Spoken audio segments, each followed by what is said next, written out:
I parked my RV at the edge of Deep Hollow Quarry as the sun dipped below the treetops, casting the jagged cliffs in sharp relief.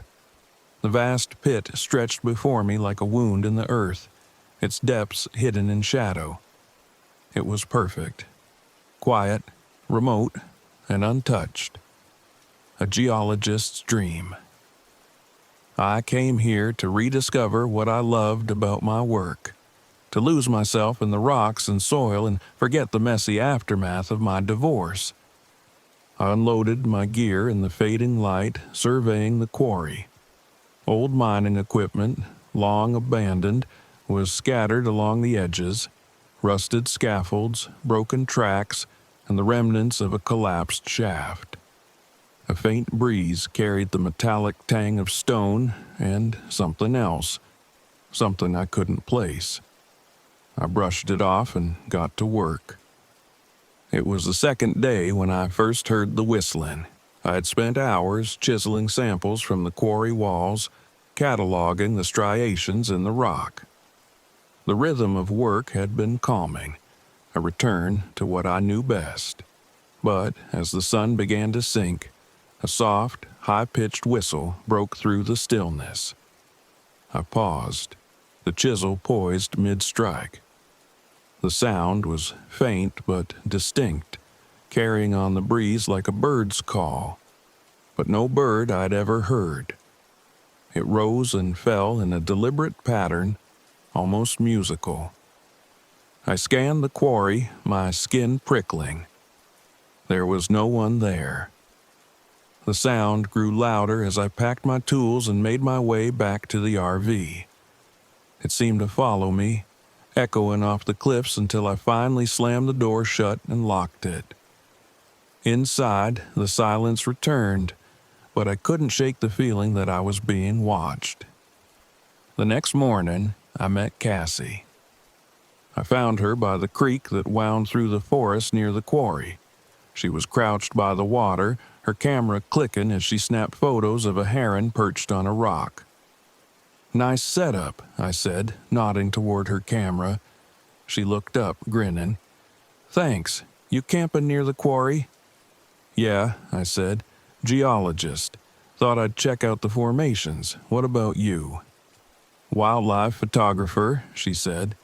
"Though this place has more stories than critters." "What kind of stories?" I asked, curious despite myself. Her smile faltered. "You know, the usual ghost town stuff. Disappearances, strange noises, that sort of thing. Locals call it the silent quarry." I chuckled. "I've heard worse." "You don't believe in that stuff, do you?" she asked, tilting her head. "No," I said firmly. "I stick to facts." Cassie shrugged. "Well, if you hear the whistles, stay close to your RV and don't follow them." That night, I couldn't ignore the whistles. They started just after sunset, faint and intermittent, coming from the quarry's edge. I stood at the RV window, peering into the darkness. The sound was rhythmic, almost hypnotic, and my gut churned with unease. Against my better judgment, I grabbed my flashlight and stepped outside. The night air was cool and still, but the whistling continued, clearer now. It seemed to come from everywhere and nowhere at once. "Hello?" I called, my voice swallowed by the quarry's vastness. The whistling stopped. I shone the flashlight toward the cliffs, the beam cutting through the dark. For a moment, I thought I saw movement, a shadow slipping between the rocks, but when I moved closer, there was nothing. The next day, Cassie found me at the quarry's edge. She noticed the dark circles under my eyes and the way my hands trembled as I scribbled notes. "You heard them again, didn't you?" she asked. I didn't answer, but the look on my face must have been enough. "There's something you should see," she said, motioning for me to follow. She led me to a collapsed tunnel near the quarry's center. The ground was littered with rusted tools and splintered wood, but what caught my attention was the journal she pulled from the debris. Its pages were brittle with age, filled with the cramped handwriting of someone long dead. I flipped through it, my stomach tightening as I read. The Whistlers. They know you. They find what you fear. Do not listen. Do not follow. Cassie pointed to the walls of the collapsed tunnel. Deep gouges were carved into the rock like claw marks. What made those? I asked. She didn't answer. That night, the whistles came again. This time they were louder, closer. I bolted upright in bed, my heart racing as the sound grew insistent. It wasn't just one whistle now, but several, harmonizing in an eerie melody that wrapped around the RV like a living thing. Then came the tapping. Soft, deliberate knocks on the windows. I grabbed my flashlight and stepped outside, determined to confront whatever was out there.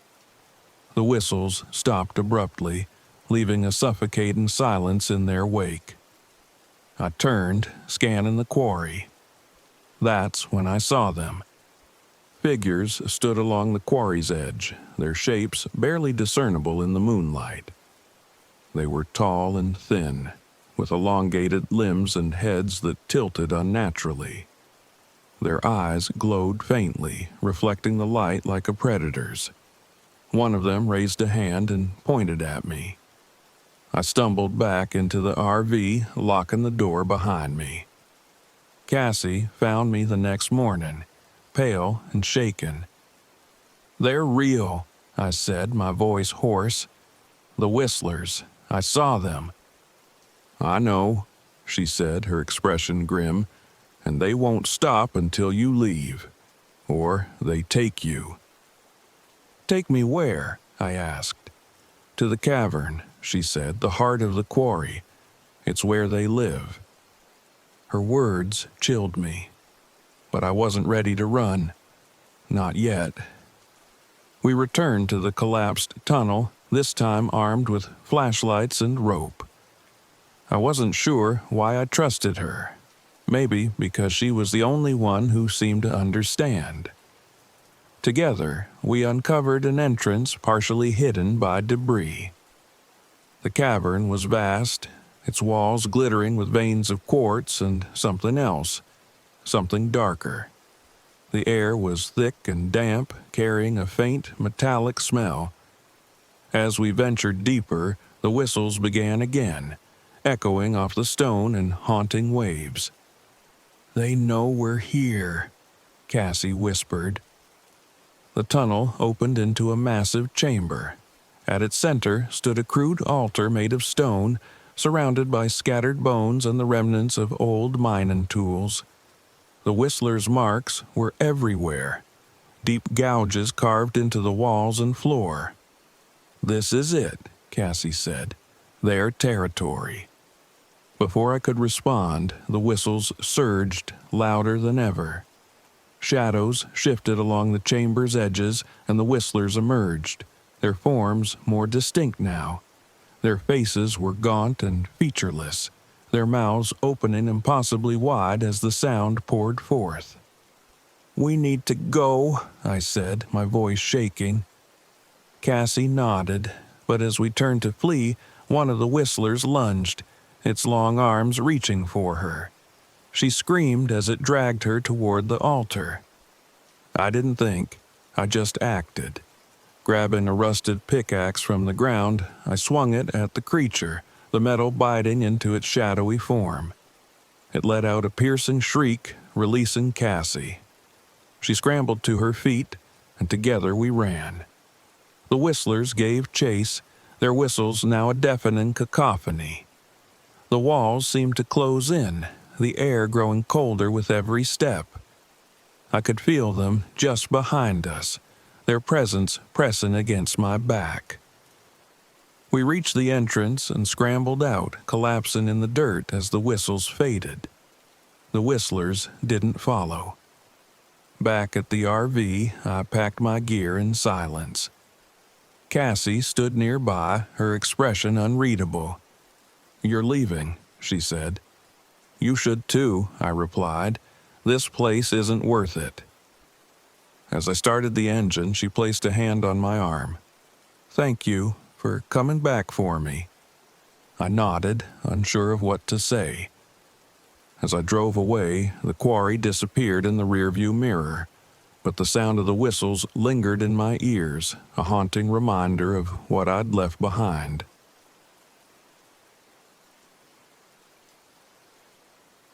The road to Green River Ghost Town was rougher than I expected, a winding path through Utah's desolate desert. I parked my RV near the edge of the crumbling settlement just as the sun dipped below the horizon, painting the skeletal remains of buildings in gold and shadow. This was what I'd come for: silence, isolation, and a chance to escape my thoughts.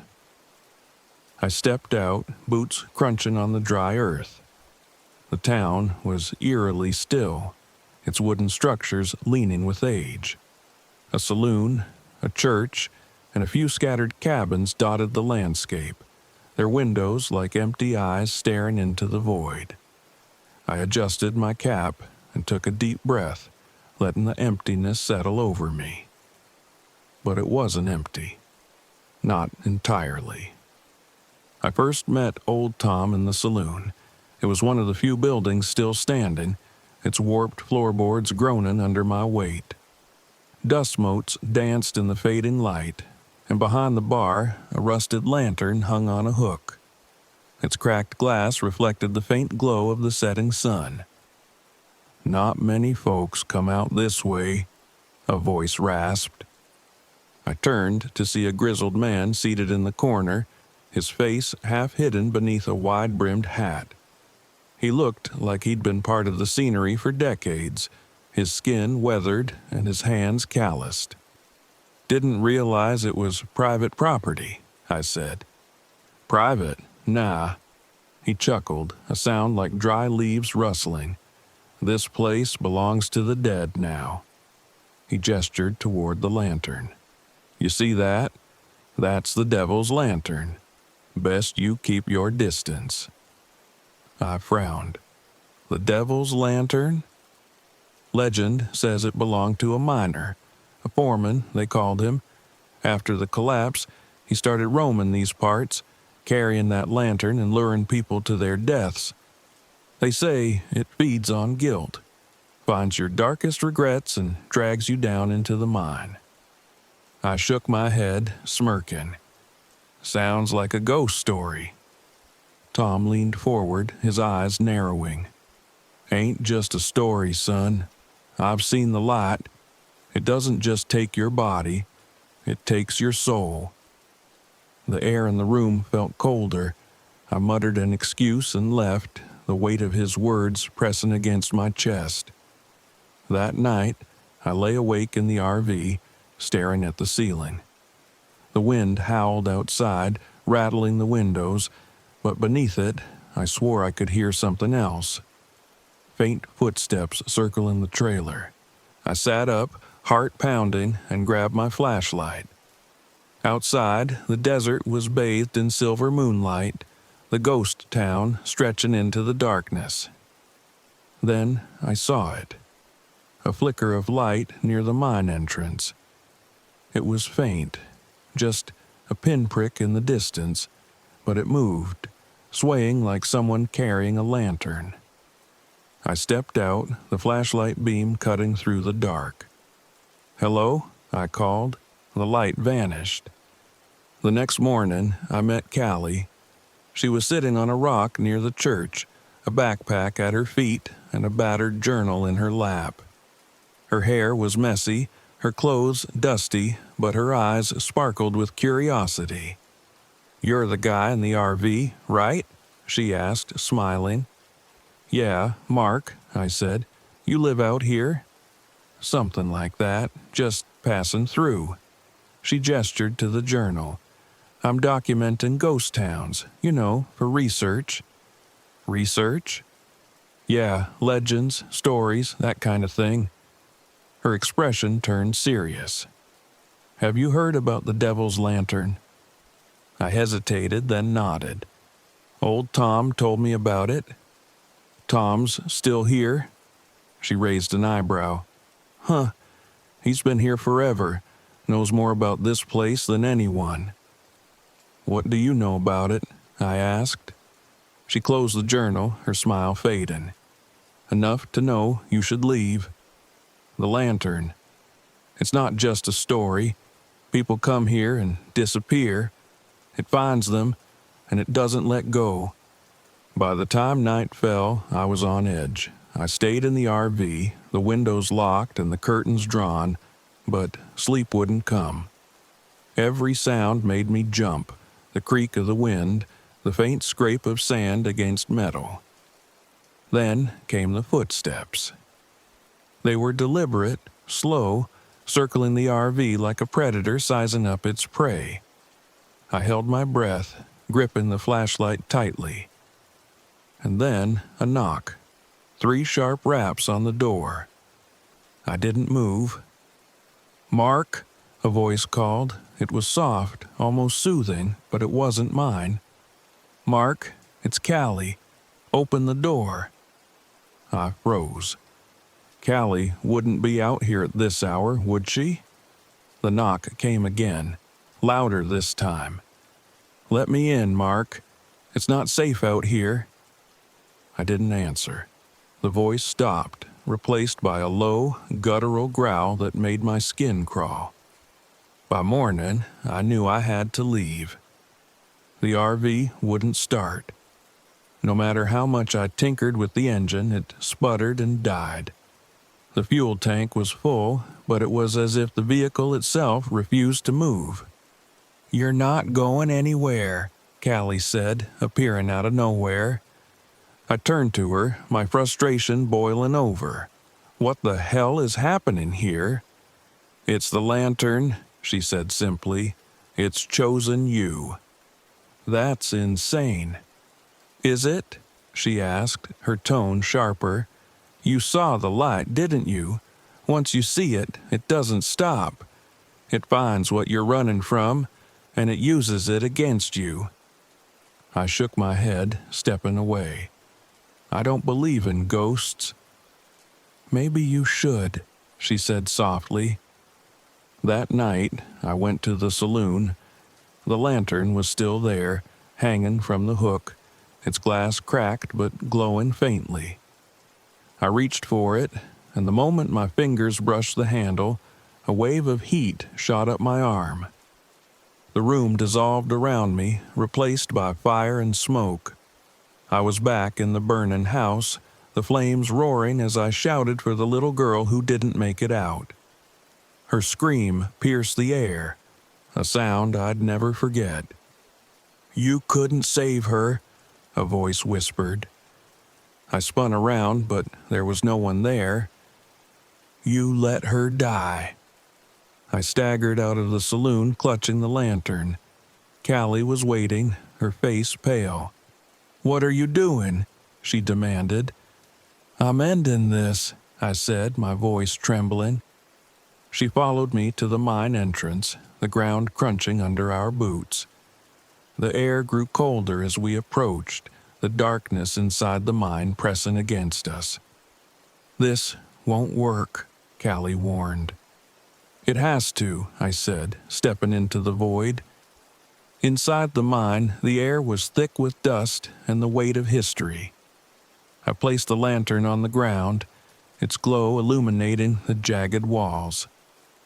The miner appeared then, his figure shrouded in shadow. His pickaxe glinted in the lantern's light, and his hollow eyes fixed on me. "I'm sorry," I said, my voice breaking. "I couldn't save her. I tried, but I couldn't." The miner paused, his form flickering like a dying flame. Slowly, he reached for the lantern, his ghostly fingers closing around it. The light dimmed, then went out. By morning, the town was silent again. The RV started on the first try, and as I drove away, I glanced in the rearview mirror. The mine entrance was dark, the lantern gone. But as I turned onto the highway, I swore I saw a faint flicker of light in the distance, swaying gently like a final farewell.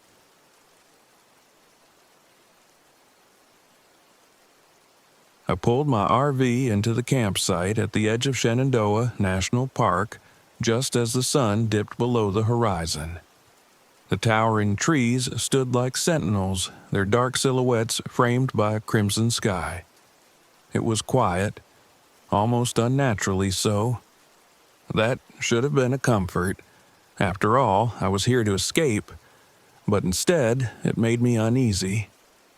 I'd parked in the last site on the loop, near a narrow trailhead leading deeper into the forest. The ranger I'd spoken to earlier had mentioned an abandoned fire lookout tower about a mile in. "Pretty spot," she said, but her smile faltered when she added, "Not many people go that way anymore." I set up my sight, brewed a cup of coffee, and settled into my chair. The quiet stretched on, heavy and oppressive. That's when I noticed the lights. At first, I thought they were fireflies, faint glimmers in the distance, but as the minutes ticked by, they grew brighter, shifting in slow, deliberate patterns. They moved like searchlights, sweeping back and forth through the trees. No one else was supposed to be out there.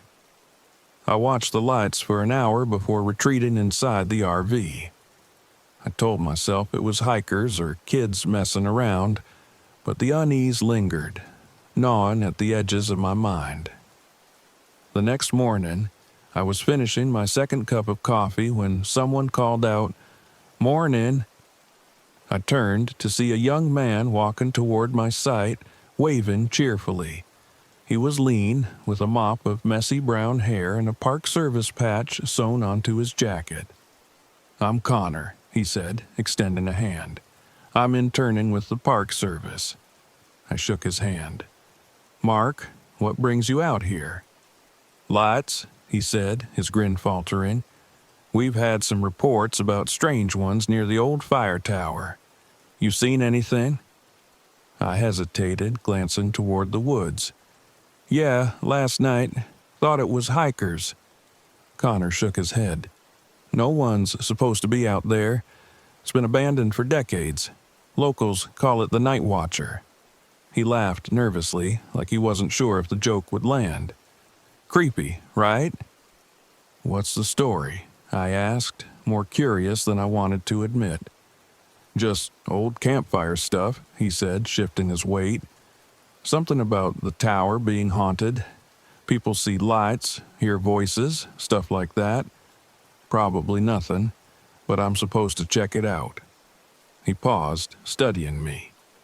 "You seem like you know your way around the woods. Want to tag along? Backup would be nice." I almost said no. Something about the kid's nervous smile, the way he glanced over his shoulder, made me reconsider. "All right," I said, grabbing my gear. "Let's go." The trail was narrow, winding through dense thickets of trees. Connor talked as we walked, mostly about his internship and how he hoped this investigation would impress his superiors. I nodded along, my attention drifting to the forest. The further we went, the quieter it became. No birds, no rustling leaves, just our footsteps on the packed dirt. About halfway to the tower, we noticed the first strange sign: claw marks raked across the bark of several trees. They were too deep and too wide to belong to any animal I knew.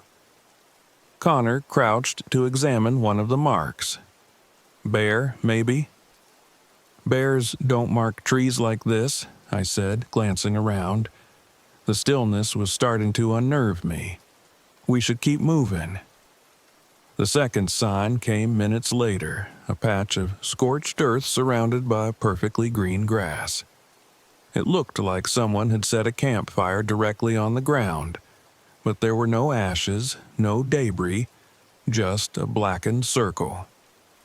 "Looks fresh," Connor said, his voice quieter now.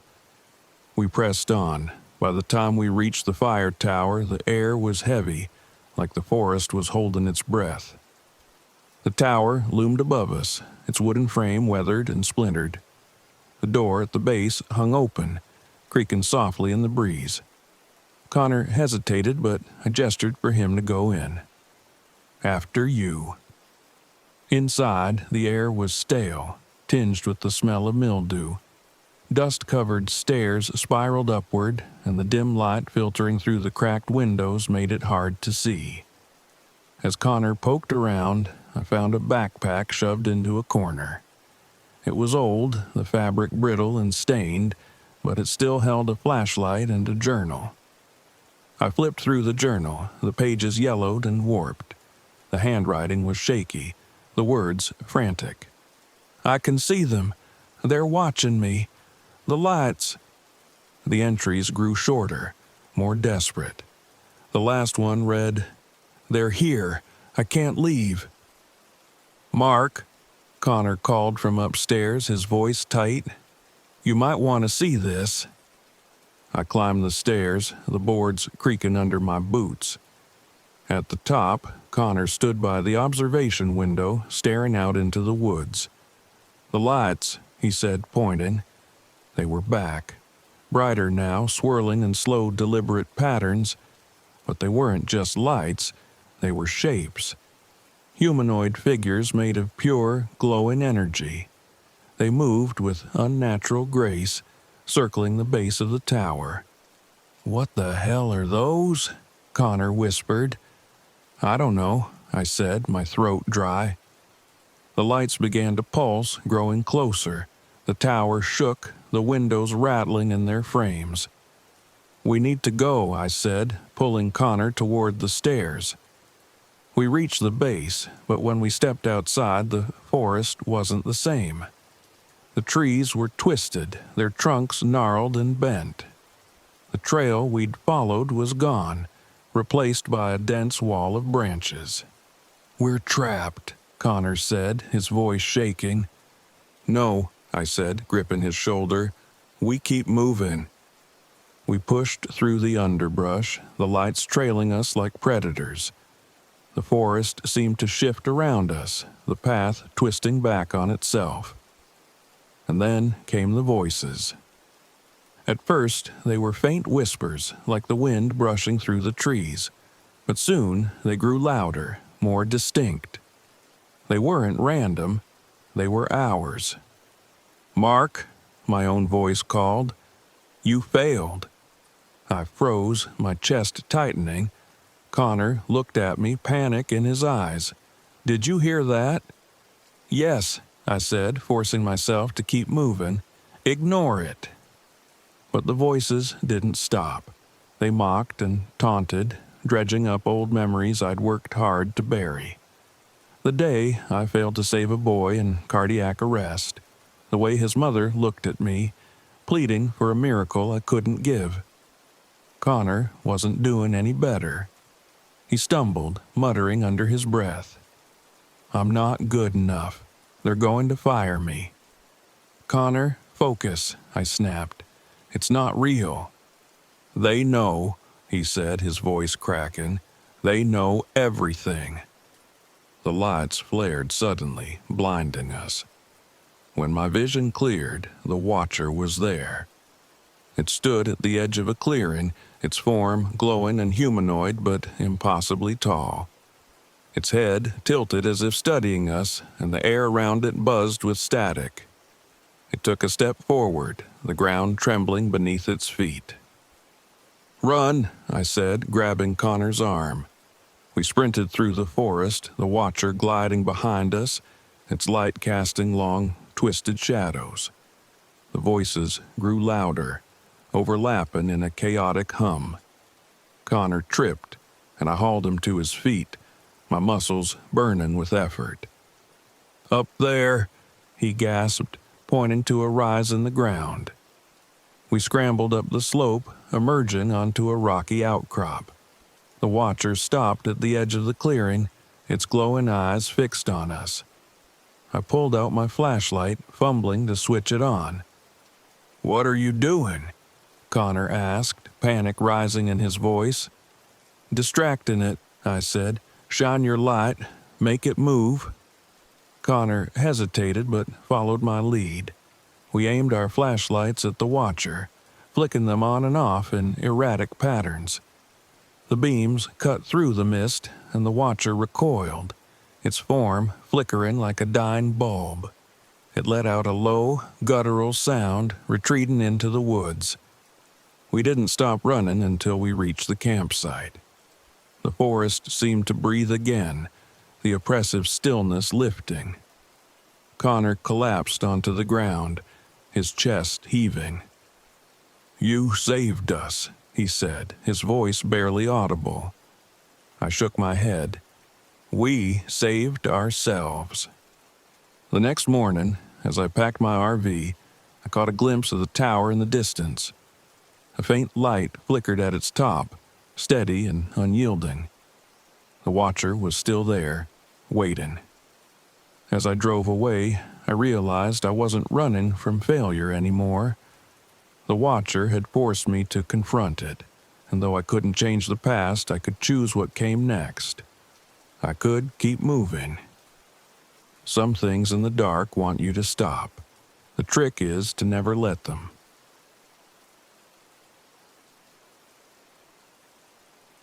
The moment I pulled my RV into the campsite at Mount Hood National Forest, I felt something wasn't quite right. The trees seemed taller here, their branches weaving together like a cage overhead. A heavy mist clung to the ground, and the air smelled damp and earthy. It was quiet, the kind of quiet that made you feel watched. I killed the engine and stepped outside, stretching stiff muscles. My sight was at the edge of the loop, separated from the others by a thick wall of evergreens. Solitude, just what I wanted. After years as a paramedic, I'd traded the sound of sirens for the hum of the open road. But even here, in the stillness, the ghosts of the people I couldn't save followed me. It was then I noticed the lantern. It hung from a tree just a few feet beyond my sight. Old-fashioned, the kind you'd see in black and white photos, rusted metal, cracked glass, its wick burned down to nothing. It swung slightly, though there was no breeze. Odd, but not enough to make me turn back. I unloaded my gear, telling myself someone must have left it behind. By the time I'd settled in, the fog had thickened and the lantern was just a smudge of shadow and metal. The next morning, I met Maggie. I was sipping coffee outside my RV when she wandered over from the next campsite. She was younger than me, maybe late 20s, with a camera slung around her neck and a backpack full of gear. She introduced herself with a bright smile. "You here for the legend, too?" she asked, gesturing toward the forest. "Legend?" I asked, raising an eyebrow. "The lantern keeper," she said, lowering her voice dramatically. "They say he shows up when something bad is about to happen. Some kind of ghost, I guess. Guides people away from danger or toward it, depending on the story." I frowned, thinking of the lantern hanging by my side. Sounds like campfire nonsense. She shrugged. "Maybe. But I've been following local legends for my photography page. You wouldn't believe the things people claim to see." Her enthusiasm grated on me a little, but I kept it to myself. I'd met people like Maggie before, chasing thrills and ghosts, more interested in the story than the reality. Still, I found myself mentioning the lantern. Her eyes lit up. "Seriously? Where?" I pointed to the tree. The lantern was still there, swaying gently. Maggie grinned like a kid on Christmas. "That's perfect. Can I check it out?" I followed her to the edge of my campsite, watching as she snapped photos from every angle. She even tried to touch the lantern, but it wouldn't budge, as if it were fused to the branch. That made her even more excited. "You should come with me," she said. "I'm planning to explore some trails where people claim to have seen him. Could be fun." "I'm not here for ghost stories," I said, crossing my arms. She laughed. "Come on, live a little. Worst case, you get a good hike out of it." I hesitated. Something about her carefree attitude annoyed me, but I also didn't want to be alone with my thoughts all day. Against my better judgment, I agreed. The trail Maggie picked was narrow and overgrown, barely more than a game trail. She led the way, snapping photos of anything that caught her eye: moss-covered rocks, twisted tree trunks, patches of scorched earth. "This is where someone claimed to see him last year," she said, pointing to a clearing. "Said he was standing right over there, holding the lantern." "Did they say what he wanted?" I asked, stepping over a fallen log. "Just that he pointed," she said. "No one knows what it means." As the sun dipped lower, the forest grew darker. The mist thickened, muffling our footsteps. I started to feel uneasy, but Maggie pressed on, oblivious to the creeping tension. We found more strange things: a tree marked with a crude carving of a lantern, an old backpack with its contents rotten inside. Each discovery seemed to thrill Maggie more, but I couldn't shake the feeling that we were being watched. "Maybe we should head back," I said finally. "We're close to something, I can feel it," she replied, her voice buzzing with excitement. "Just a little further." We didn't see him until dusk. The trail had disappeared, leaving us to pick our way through the underbrush. I was about to insist we turn around when the lantern appeared, glowing faintly in the distance. At first, I thought it was just someone else hiking, but then I saw the figure. He stood at the edge of the clearing, shrouded in mist. His face was hidden beneath the shadow of a wide-brimmed hat, and his lantern swung gently at his side. He didn't move, didn't speak. He just pointed. "There he is," Maggie whispered, raising her camera. "The lantern keeper." "Wait," I hissed, grabbing her arm. "Something's not right." She shook me off and stepped closer, snapping photo after photo. The keeper didn't react. His arm stayed outstretched, pointing toward a narrow path that disappeared into the fog.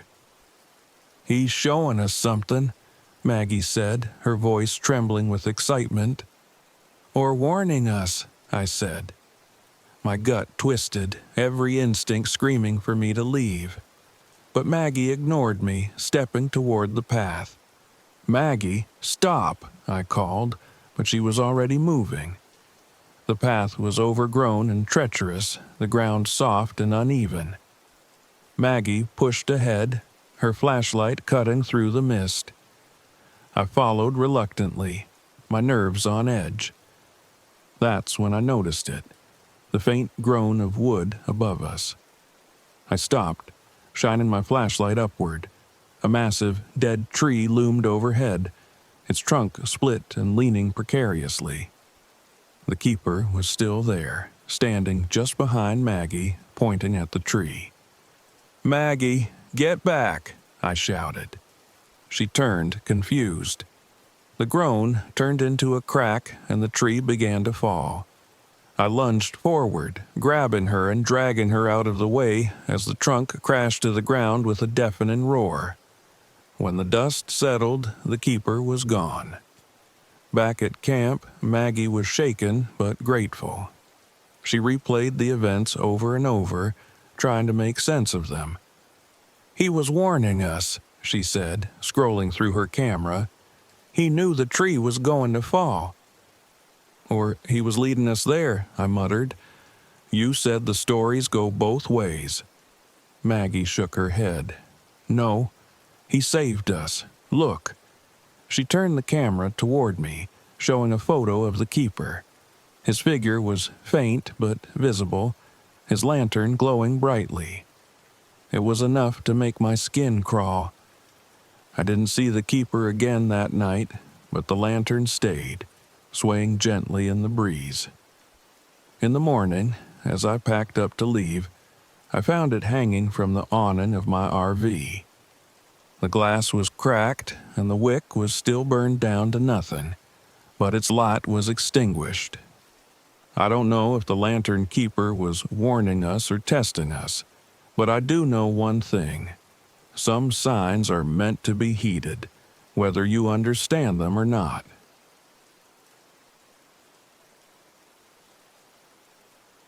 The first night in the RV was quiet, the kind of quiet that crawls under your skin.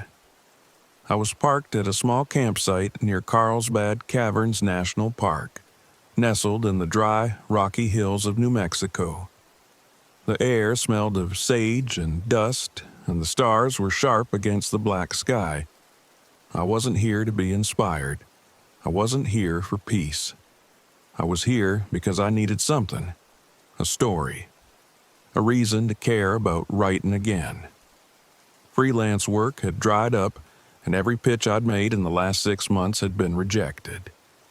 Maybe I was out of ideas.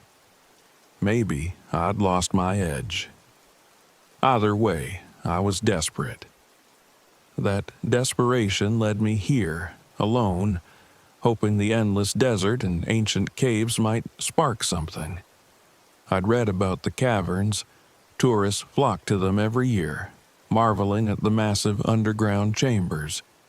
But it wasn't the main attraction that interested me. It was the stories whispered around the campfires. Stories of the echoing caves, a hidden system off limits to the public. A place where people swore they heard voices that weren't their own. I overheard 2 campers talking about it that night. They said it was dangerous, easy to get lost. Some claimed the echoes weren't just sound, they were something alive, something waiting. I listened, pretending not to, while sipping my coffee. That's when I met Dylan. He was younger than me, maybe mid-20s, with an energy that bordered on reckless. He introduced himself with a grin and a handshake, like we were old friends. "You're here for the caves, aren't you?" he asked, his eyes gleaming, the real ones. "Not sure what you mean," I said, playing dumb. "The echoing caves," he said, leaning closer like he was sharing a secret. "I've been studying them. They're not on the map, but I know how to find them." I raised an eyebrow. "That's the kind of place people go missing, isn't it?" "Only if you don't know what you're doing," Dylan said, brushing it off. "Come with me tomorrow. I'm mapping them for a project. Besides, I bet you could write a killer story about it." I hesitated. I wasn't a fan of reckless people like Dylan. They made bad decisions and dragged others into their messes. But the idea of a story, something no one else had written, was too tempting. I nodded, and that was how I found myself climbing down into the dark the next day.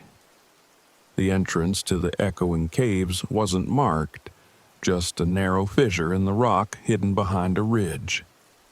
Dylan had all the gear: ropes, lights, maps. I followed his lead as we descended into the earth, the sunlight fading behind us. The first chamber was unremarkable, a large cavern with jagged stalactites and the faint smell of damp stone. But as we moved deeper, the air grew colder, the walls closer. The narrow tunnels twisted and turned, and I realized I wouldn't have been able to find my way back alone. Then the echoes started. At first, they were faint, just repetitions of our voices bouncing off the walls.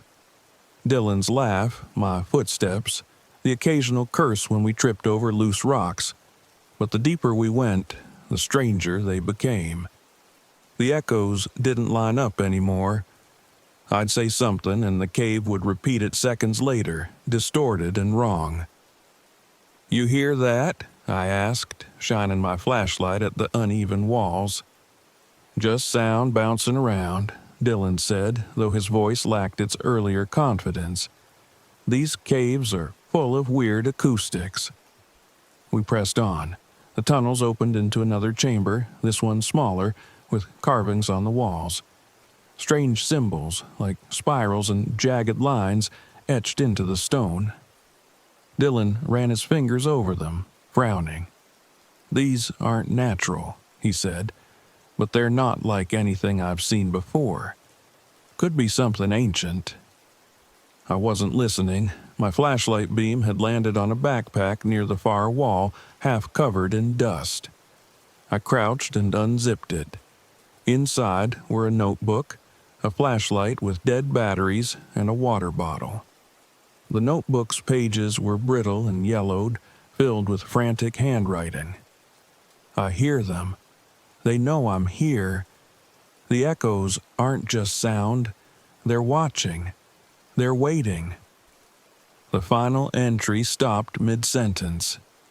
"They're behind me." I showed the notebook to Dylan, and his face paled.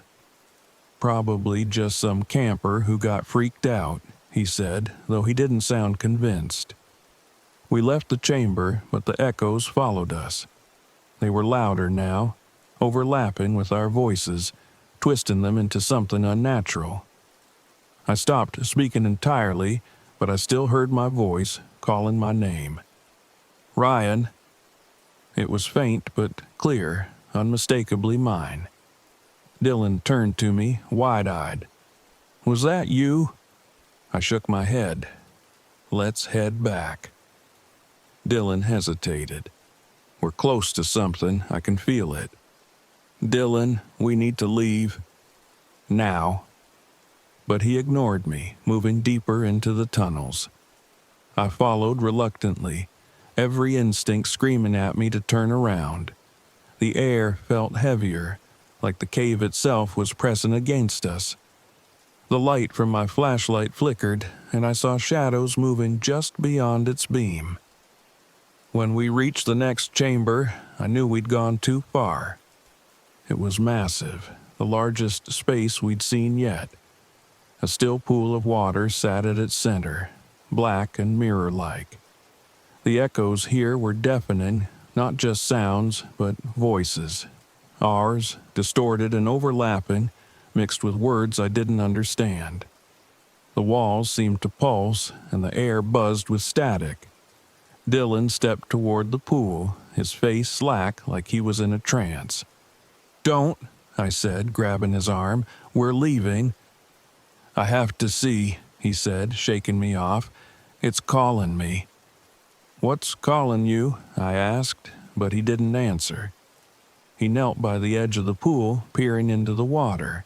His flashlight beam wavered, and I saw it, a shadow in the reflection standing behind him. It wasn't me. "Dylan, get away from there!" I shouted. But it was too late. The shadow moved, and Dylan screamed as something pulled him into the water. I lunged for him, but there was nothing to grab. The pool rippled, then stilled, leaving no trace of him. I was alone. The echoes grew louder, the voices mocking and taunting. They repeated Dylan's screams, my own frantic shouts, twisting them into something unrecognizable. The shadows moved closer, forming shapes, human-like but wrong. Their hollow eyes stared at me, and their mouths opened in silent screams. I ran. The tunnels twisted and shifted, the walls closing in. My flashlight flickered, then died, leaving me in total darkness. The echoes followed me, growing louder, overlapping until I couldn't tell which were real. My own voice called out from the void, pleading, accusing. "Ryan, why did you let him die?" I stumbled, falling hard against the rocky floor. My breath came in ragged gasps, my hands trembling as I fumbled for the voice recorder in my pocket. I clicked it on, holding it up as the echoes swirled around me. The recorder played back the sounds of the cave. The whispers, the static, the distorted voices. The shadows recoiled, their shapes unraveling, but only for a moment. I pushed myself to my feet and ran, following the faint memory of the path we'd taken.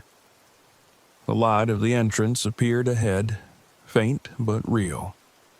I burst out into the daylight, collapsing onto the rocky ground outside. The echoes stopped. The silence was almost as terrifying. I didn't go back for Dylan. I knew he was gone, swallowed by whatever was in that cave. Back at the RV, I reviewed the recordings on the voice recorder.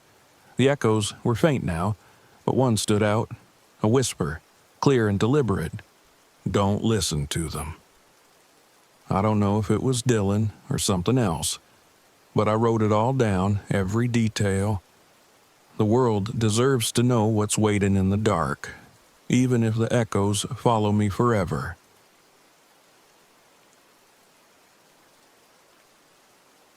People always say the forest heals. For most of my life, I believed that. I'd spent years as a park ranger, guiding people through some of the most beautiful wilderness in the country. But that was before the accident.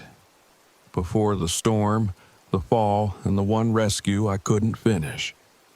Now, I wasn't so sure the forest was healing. Some parts of it felt like they'd rather swallow you whole. That's why I'd driven my RV to the Ozark National Forest, parking on a remote spur far from any of the main campgrounds. I wanted quiet. Just me, the trees, and a chance to forget. But quiet isn't always safe. It started when I met Jake. I'd parked at a trailhead to stretch my legs and take in the view, the ridge rising high above a dense valley of pines.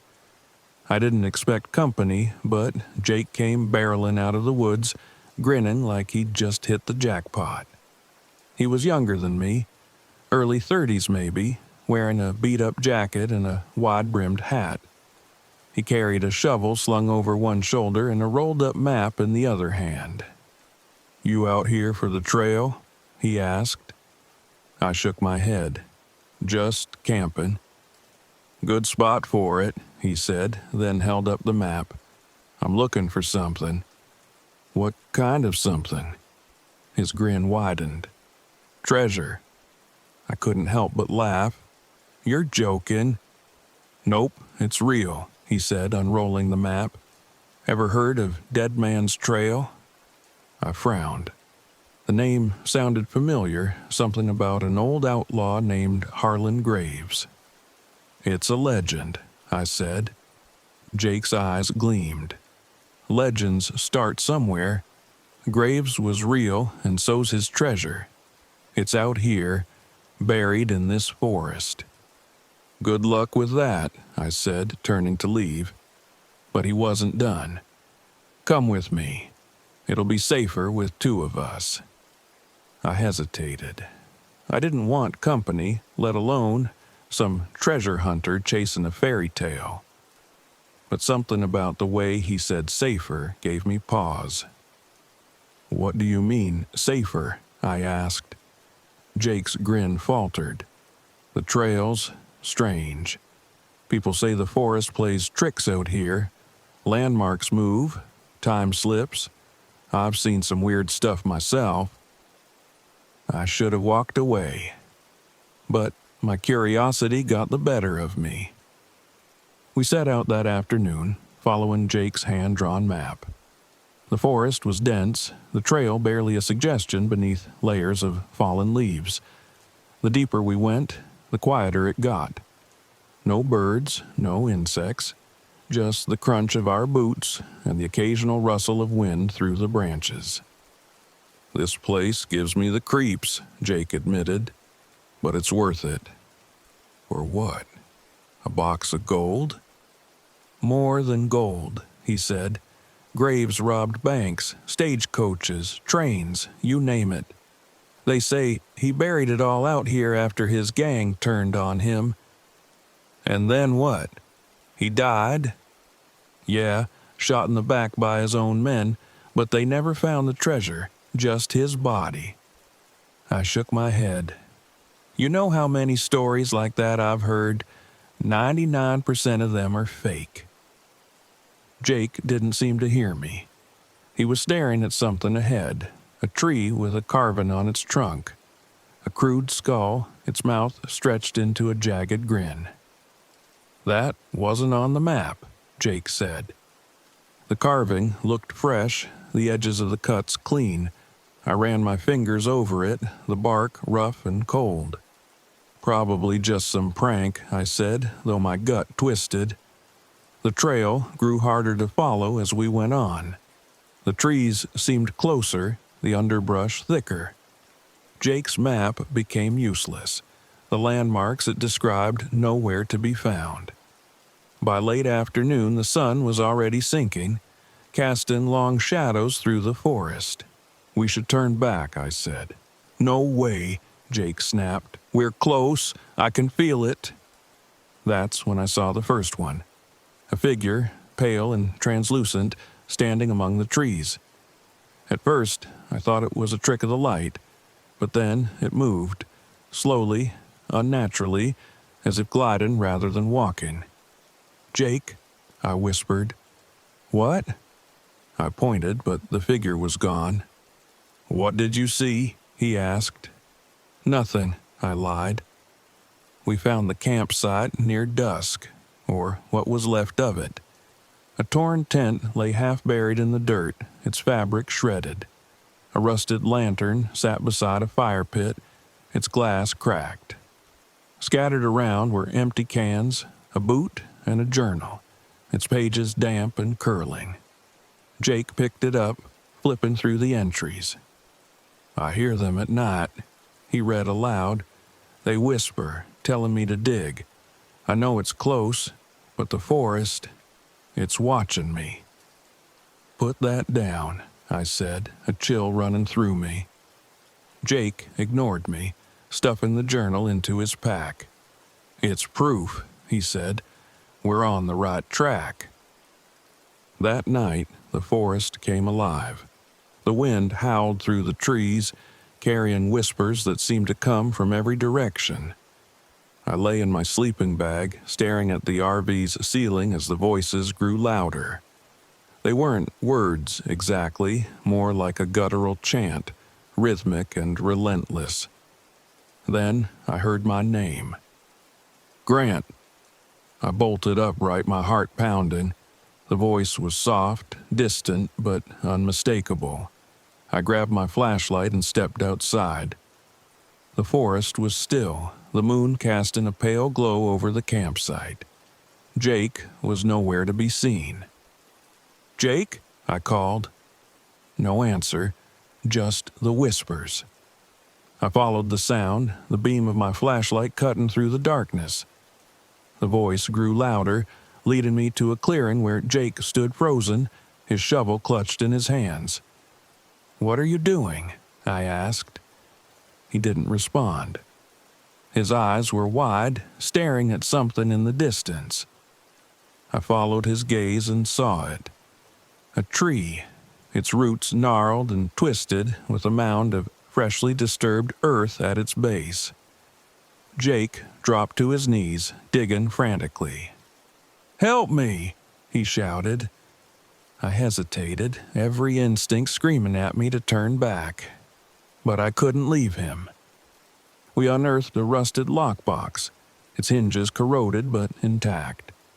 Jake pried it open with his shovel, revealing a collection of coins, jewelry, and bundles of rotted paper that might once have been cash. "We did it," Jake whispered, his voice trembling. "We found it." But the celebration didn't last. A cold wind swept through the clearing and the whispers turned into screams. Shadows gathered at the edge of the clearing, coalescing into a figure. Harland Graves. His form was twisted, his face a mask of rage and betrayal. He pointed a bony finger at us, his voice a guttural growl. "Thieves!" The forest seemed to close in around us, the trees leaning closer, their branches clawing at the sky. Jake screamed, clutching the treasure to his chest as Graves advanced. "Drop it," I shouted. "Leave it, Jake." But Jake didn't listen. He staggered backward, tripping over a root and falling hard. Graves loomed over him, his shadow stretching impossibly long. In a desperate move, I grabbed the lockbox and hurled it into a nearby ravine. The treasure disappeared into the darkness, and the ghost let out an inhuman scream before vanishing. We didn't speak as we made our way back to the RV. Jake was pale, his hands shaking. I didn't feel much better. The whispers had stopped, but the forest felt heavier, as if it were mourning the loss of its prize. When we finally reached the RV, Jake turned to me. "I'm coming back." "You're an idiot if you do," I said. He didn't respond, climbing into his Jeep and driving off without another word. I never saw Jake again. A few weeks later, I heard a news report about a hiker who disappeared in the Ozarks. No body, no gear, just a torn map found near the ridge. I don't go into the forest much anymore. Some places aren't meant to be explored. Some things are better left buried.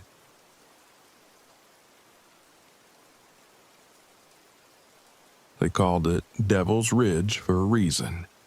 I just didn't believe it at first. I'd read the stories on obscure forums and in grainy scanned pages of local history books. The ridge was an anomaly in the desolate expanse of Black Rock Desert, a jagged outcrop surrounded by whispers of disappearances, ghostly lights, and voices in the wind. Locals claimed it was cursed, haunted by the spirit of a shaman who had been betrayed by his tribe. Some said his rage poisoned the land, turning it into a place where reality frayed and people vanished without a trace. As a geologist, I wasn't buying it. I'd spent years cataloging natural phenomena that had once been dismissed as superstition. What others saw as ghost lights or curses, I saw as bioluminescent bacteria, gas pockets, or magnetic anomalies. Devil's Ridge seemed like the perfect addition to my upcoming book, a chance to separate science from myth. I arrived at the edge of the desert late in the afternoon, my RV bouncing over the uneven terrain. The sun hung low in the sky, casting long shadows across the cracked earth. The ridge loomed in the distance, jagged and stark against the horizon. The only sign of life was a beat-up Jeep parked near a weathered rest stop. I didn't think much of it until a woman emerged from the nearby building, a backpack slung over her shoulder. She was in her late 20s, with sunburned cheeks and a confident stride. "You heading to the ridge?" she asked, walking straight toward me. "Yeah," I replied, unsure whether to be annoyed or impressed by her directness. "I'm Maria." She stuck out her hand. "I'm a travel vlogger. Thought this place might make for some good footage." I shook her hand, trying to hide my irritation. "It's not exactly a tourist spot." "Exactly," she said, grinning. "That's the point." I had no intention of playing tour guide, but Maria had other plans. Before I could make an excuse, she was following me back to the RV, peppering me with questions about the ridge and my research. By the time we reached the campsite, the sun had dipped below the horizon, and the desert was bathed in a strange, dim light. The ridge towered above us, its jagged rocks silhouetted against the deepening sky. "Creepy," Maria said, setting up her camera. "I can see why people think it's haunted." "It's just a ridge," I replied, unloading my equipment. "Legends like this usually start because people misinterpret natural phenomena." She raised an eyebrow. "You think natural phenomena explain why people disappear?" "Most of the disappearances are probably accidents," I said. "It's easy to get lost out here." Or they're taken, she said, her voice teasing but her eyes serious. That night, the wind picked up, howling through the rocks like a living thing. I lay in my bunk, staring at the ceiling as the RV creaked and groaned. The sound was unnerving, low and guttural, almost like a voice. I told myself it was just the wind, but sleep didn't come easily. The next morning, we set out to explore the ridge. The climb was rough, the terrain jagged and loose. By the time we reached the top, the wind had died down, leaving an eerie silence in its wake. "Check this out," Maria said, pointing to a cluster of rocks. Strange symbols were etched into the stone. Circles, spirals, and jagged lines that looked more like scratches than intentional markings. "Probably just old graffiti," I said, though the designs didn't look like anything I'd seen before. Maria snapped photos, her excitement growing. "This is gold. People love creepy stuff like this." I scanned the horizon, the sense of isolation settling in. The ridge felt wrong. The air was too still, the silence too heavy. I shook off the thought, focusing on my work. The first real sign of trouble came that night. We'd just settled in after dinner when Maria froze, her eyes wide. "Did you hear that?" "Hear what?" She pointed toward the ridge, her face pale. "Someone's out there." I listened, but all I heard was the wind. "It's probably just an animal." "It sounded like a voice," she insisted, "like someone calling for help." I grabbed my flashlight and stepped outside, scanning the area. The beam of light cut through the darkness, illuminating nothing but rocks and scrub. "There's no one here," I said, turning back toward the RV. That's when I heard it. A voice, faint but distinct, drifting on the wind.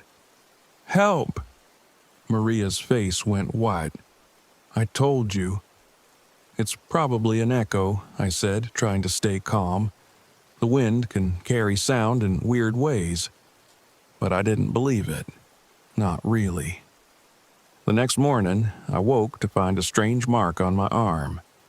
It was faint, like a bruise, but the shape was too deliberate. A circle with jagged lines radiating outward, almost like the symbols we'd seen on the rocks. "Did you do this?" I asked Maria, showing her the mark. She looked genuinely offended.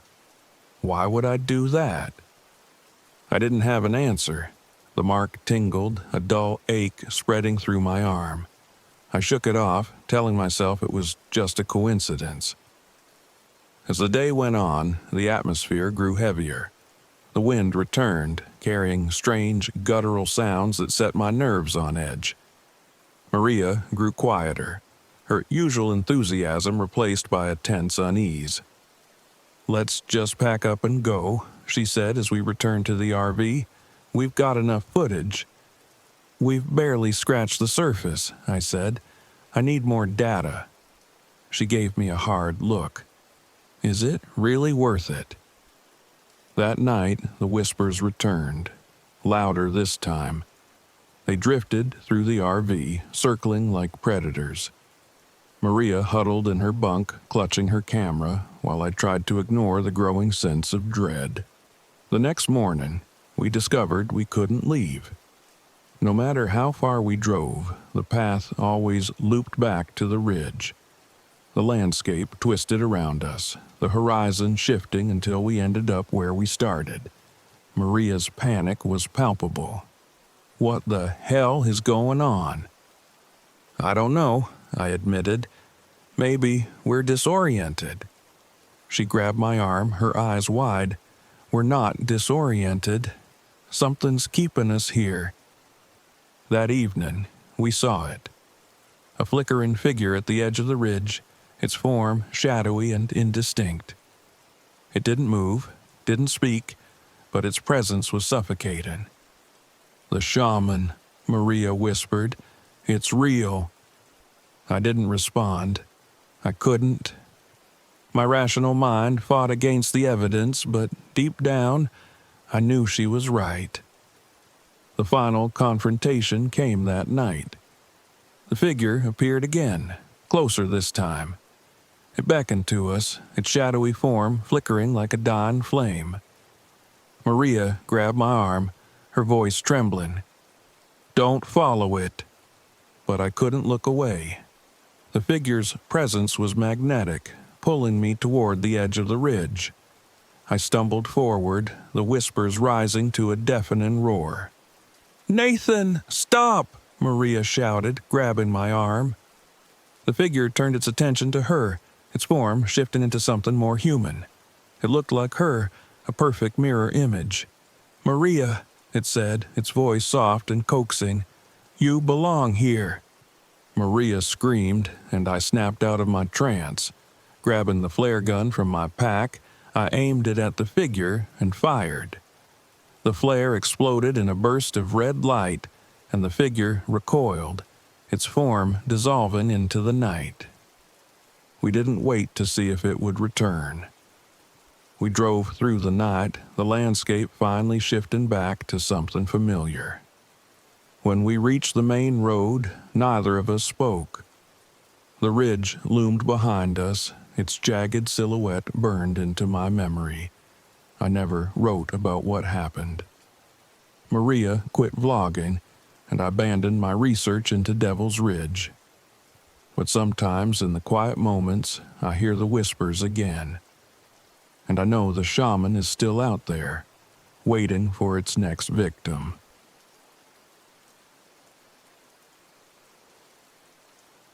When you've chased enough dead-end stories, you start to recognize the patterns. The vague details, the locals who speak in hushed tones, the overblown legends that don't stand up to scrutiny. I'd made a career out of dismantling those stories, first as a journalist and now as a travel writer. It wasn't glamorous, but it kept me moving, which was the only thing that mattered. That's what brought me to Redwood National and state parks. I'd been following reports of strange disappearances in national parks across the West Coast. Hikers who vanished without a trace, their campsites undisturbed. The latest one, a college kid named Jared Moore, had disappeared here 6 months ago while venturing into an area locals called the Forbidden Grove. I knew it was probably just another tragic accident. Probably. But if there was even a shred of truth to the stories, I wanted to be the one to find it. The park's visitor center was nearly empty when I arrived, save for a lone ranger leaning against the counter. She was younger than I'd expected, maybe late 20s, with her hair pulled into a tight braid. Her badge read Callaway. "I need a backcountry permit," I said, trying to sound casual. Her gaze sharpened. "Where are you headed?" I hesitated, but lying wouldn't get me far. "The Forbidden Grove." Her face darkened. "You don't want to go there." "Why not?" "It's unstable. Landslides, deadfall. People get lost." I gave her my most disarming smile. "I've been doing this for a while. I'll be careful." She shook her head. "It's not just the terrain. That place, it's different. People go in and don't come out." "That's why I'm here," I said. "I'm writing a story about the disappearances. I've got maps, gear, everything I need. I just need the permit." She stared at me for a long moment before sighing. "Stay on the marked trails, and if you see anything strange, turn back." "Define strange," I joked. Her expression didn't change. "You'll know." I set up camp on the edge of the grove just outside the restricted area. The fog rolled in by dusk, curling through the trees like smoke. The redwoods towered above me, their silhouettes massive and ancient. It was the kind of place that made you feel small, like you didn't belong. I spent the first evening reviewing my notes. Jared's final movements were vague. His friends had last seen him near the grove's entrance, wandering off to take pictures. They'd assumed he'd gotten lost, but search and rescue teams had scoured the area for weeks with no results. No tracks, no gear, no body. As night fell, I heard the first whispers. At first, I thought it was just the wind slipping through the trees, but it wasn't. The sound was too deliberate, like voices speaking just out of earshot. I stepped out of my tent, shining my flashlight into the fog. "Hello?" I called. The whispers stopped. I laughed nervously and went back inside, chalking it up to nerves. But deep down, I felt it, the sense that I was being watched. The next morning, I ventured into the grove. The fog hadn't lifted and my GPS was useless, the signal flickering in and out. I switched to my compass, but even that seemed unreliable, the needle wavering uncertainly. The deeper I went, the stranger the forest became. The air grew colder and the trees looked different, gnarled and twisted, their bark blackened and cracked. The ground was soft underfoot, like I was walking on something that had been rotting for centuries. That's when I found the footprints. Fresh, barefoot prints leading away from the trail. They were human, but something about them was off. The toes were too long, the impressions too deep. I took a photo, noting their direction, and followed them deeper into the grove. I stumbled upon the cabin around midday. It was old, the wood warped and splintered, the roof caved in on one side. Inside, I found a pile of tattered journals, their pages damp and smudged with dirt. Most of the writing was incoherent. Fragments of thoughts, repeated phrases, drawings of eyes. One line caught my attention. "They see everything, they remember, they want me to stay." The whispers started again, louder now. I spun around, but the grove was empty. Then I saw them, figures moving through the fog, pale and translucent, their faces featureless. They weren't walking, they were gliding, silent as the mist. I backed into the cabin, my heart hammering. The figures gathered outside, their forms flickering like dying candle light. One of them stepped closer, and I realized it wasn't featureless after all. Its face was Jared's, or at least what used to be Jared. I ran. I didn't think, didn't look back. I just ran, crashing through the undergrowth until my legs burned. The forest twisted around me, the fog thickening until I couldn't see more than a few feet ahead. By the time I stopped, I was hopelessly lost. My compass spun uselessly, and the map might as well have been blank. I sat down, trying to catch my breath when I heard someone calling my name. "Nathan." The voice was faint but familiar. It was my brother's voice. My throat tightened. Danny had died 3 years ago in a car accident. I hadn't spoken to him, hadn't heard his voice since the funeral. "Nathan, over here." I stood, my legs shaking. "Danny?" The voice came again, clearer this time. "Come closer." I followed the sound, tears blurring my vision. The grove opened into a clearing, and there he was, Danny, standing in the fog, smiling like he always did. "I've missed you," he said. I took a step forward, then stopped. Something was wrong. Danny's smile didn't reach his eyes. His feet didn't touch the ground. "Stay with me," he said, holding out his hand. "We can be together again." "No," I whispered, stumbling back. "You're not real." His smile faltered and his face began to change. His skin grew pale and waxy, his features blurring until he looked like one of the figures I'd seen outside the cabin. The whispers rose into a deafening roar, and I turned and ran again. I don't know how long I wandered, but eventually I saw a figure moving through the fog. For a moment, I thought it was one of the forgotten ones, but then I heard her voice. "Nathan!" It was Erin, the ranger. She grabbed my arm, her face pale and drawn. "We have to go now." She led me through the grove, navigating with a certainty that felt impossible in the endless fog. The whispers followed us, growing louder, angrier. Shadows darted between the trees, and I felt the cold presence of the forgotten ones brushing against my skin. "They want you to stay," Erin said, her voice shaking. "They feed on people like you, people who can't let go." We reached the edge of the grove just as the whispers turned into screams. The fog thickened, pressing in like a living thing, but Erin pulled me through, and suddenly we were out. The air was clear, the trees tall and straight. The grove was gone.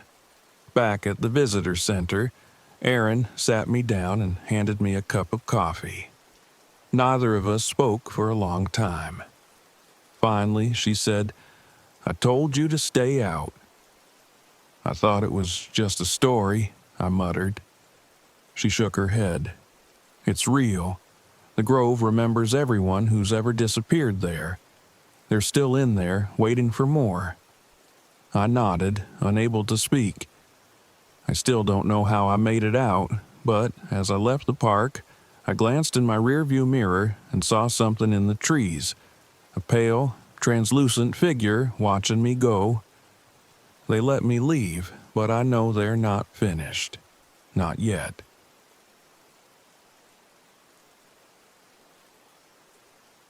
When I first arrived at Bighorn National Forest, I thought it would be like any other trip. I'd park the RV, film a few survival tips for my blog, and move on to the next destination. But this time felt different. The air here was heavy, the forest too still, as if it were holding its breath. I told myself it was just my imagination. I didn't know how wrong I was. The trouble started as soon as I reached the clearing. It was the perfect spot, isolated with plenty of room to set up my gear, but as I stepped out of the RV, something felt off. The towering pines seemed to lean in, their dark green needles blotting out the sky. I shook it off and got to work, setting up my camera and testing my equipment. The forest offered a perfect backdrop, but I couldn't shake the sensation that I was being watched. By evening, the wind had picked up, howling through the trees as I sat by the fire. I was about to call it a night when a figure emerged from the shadows. "Evening," the man said, his voice low and gravelly. He was tall, with a wiry build and sun-weathered skin. "Didn't think anyone camped this far out." "Just me," I said, trying to sound casual, looking for some peace and quiet. He chuckled. "Not sure you'll find it here. They don't like strangers." "They?" I asked, raising an eyebrow. "The forest," he said, his face serious now. "The things in it. Best keep to yourself after dark." Without another word, he turned and disappeared into the trees, leaving me alone with his cryptic warning. The next morning, I met the Millers. They were parked at a trailhead a half-mile from my site, unloading gear from their beat-up SUV. Ryan, the husband, was all smiles, waving me over like we were old friends. Tessa, his wife, was quieter, her sharp eyes scanning the forest as if she expected something to jump out at her. "Nice to see another camper out here," Ryan said, shaking my hand. "Not many folks brave enough to venture this far." "Yeah, it's peaceful," I said, though the word felt wrong even as I said it. Ryan laughed. "That's one way to put it. What brings you out here?" I explained my blog, and he seemed genuinely interested, asking about my gear and the places I'd been. Tessa stayed quiet, fiddling with the straps on her backpack. When I asked how long they were staying, she finally spoke. "Not long," she said, her voice tight. "Just passing through." There was something in her tone, something uneasy that made me glance at Ryan. He just smiled and shrugged. "She's not a fan of the woods," he said, "superstitious nonsense." By the afternoon, things were already going downhill. I'd marked a trail with red tape to film some footage of navigation techniques, but when I looped back, the markers were gone. I retraced my steps, thinking I'd made a mistake, but the trail seemed to twist and shift beneath my feet. It took me an hour to find my way back to the RV, and by then the sun was dipping low, casting long shadows across the clearing. The Millers showed up at my campsite just as I was starting the fire. Ryan looked shaken, his usual cheer gone, and Tessa wouldn't stop glancing over her shoulder. "We can't find our campsite," Ryan said, running a hand through his hair. "We've been walking in circles for hours." I gestured for them to sit by the fire, offering them water and a place to rest. As we talked, Ryan kept glancing at the trees, his leg bouncing nervously. Tessa stayed silent until she finally blurted out, "Have you seen them?" "Seen who?" I asked, my stomach tightening. "The shadows," she said. "They're out there, watching." Ryan groaned, rubbing his face. "Ignore her, she's just—" "I'm not imagining it," Tessa snapped, her voice sharp. "They're real. You know they are." I didn't know what to say. Ryan shook his head, muttering about how the forest was playing tricks on her. But deep down, I believed her. I'd felt it too. That night, I couldn't sleep. The forest had grown deathly quiet, the only sound the faint crackle of the dying fire. Around midnight, I heard it, a metallic hum, low and rhythmic, pulsing through the trees. I sat up, straining to listen, but the sound faded as quickly as it had come. I stepped outside, shining my flashlight into the woods. The beam caught movement, a tall, shadowy figure standing just beyond the tree line. My heart pounded as I stared at it, frozen in place. It didn't move, didn't make a sound, but I felt its presence like a weight pressing down on me. When I blinked, it was gone. The next day, things spiraled out of control. I woke to find Ryan and Tessa arguing near the fire. Ryan accused me of taking their supplies, shouting about missing food and water.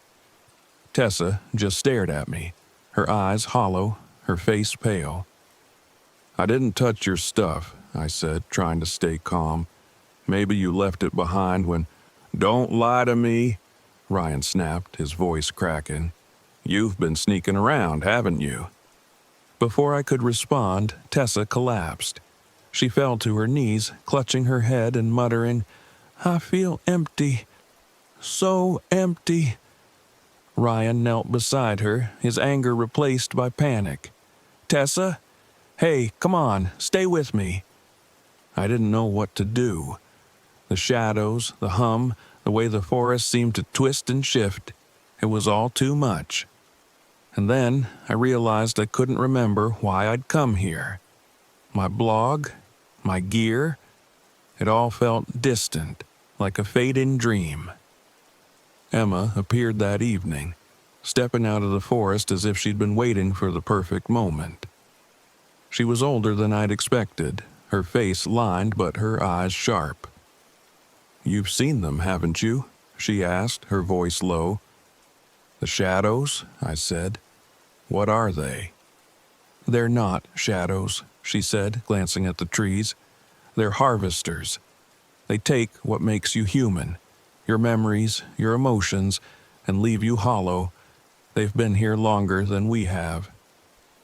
I wanted to call her crazy, but after everything I'd seen, I couldn't. They're drawn to guilt, she continued, to regret. If you don't let go of what's weighing you down, they'll take it for you, and everything else along with it. That night, the harvesters came. The hum returned, louder this time, vibrating through the ground.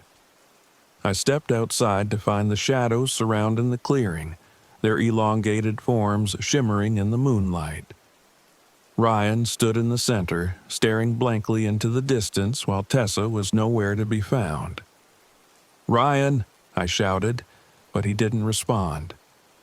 The shadows closed in, their movements slow and deliberate, and I felt a crushing weight settle over me. My past rushed to the surface.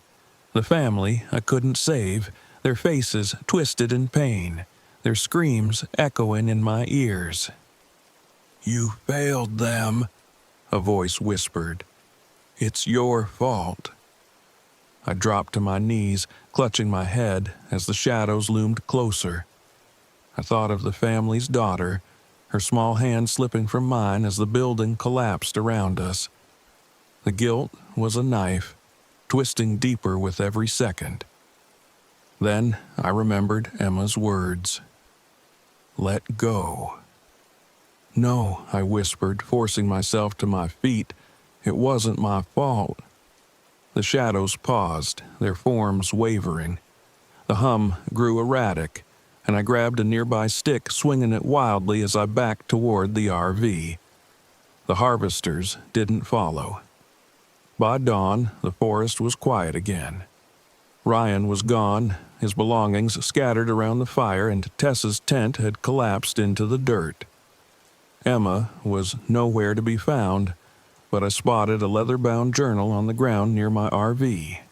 Inside were notes about the harvesters, sketches of the symbols she'd carved into the trees to keep them at bay. I didn't stay to read them. I packed up and drove, leaving the forest behind. But as I watched the trees disappear in my rearview mirror, a faint hum filled the air, and I knew the harvesters weren't done with me yet.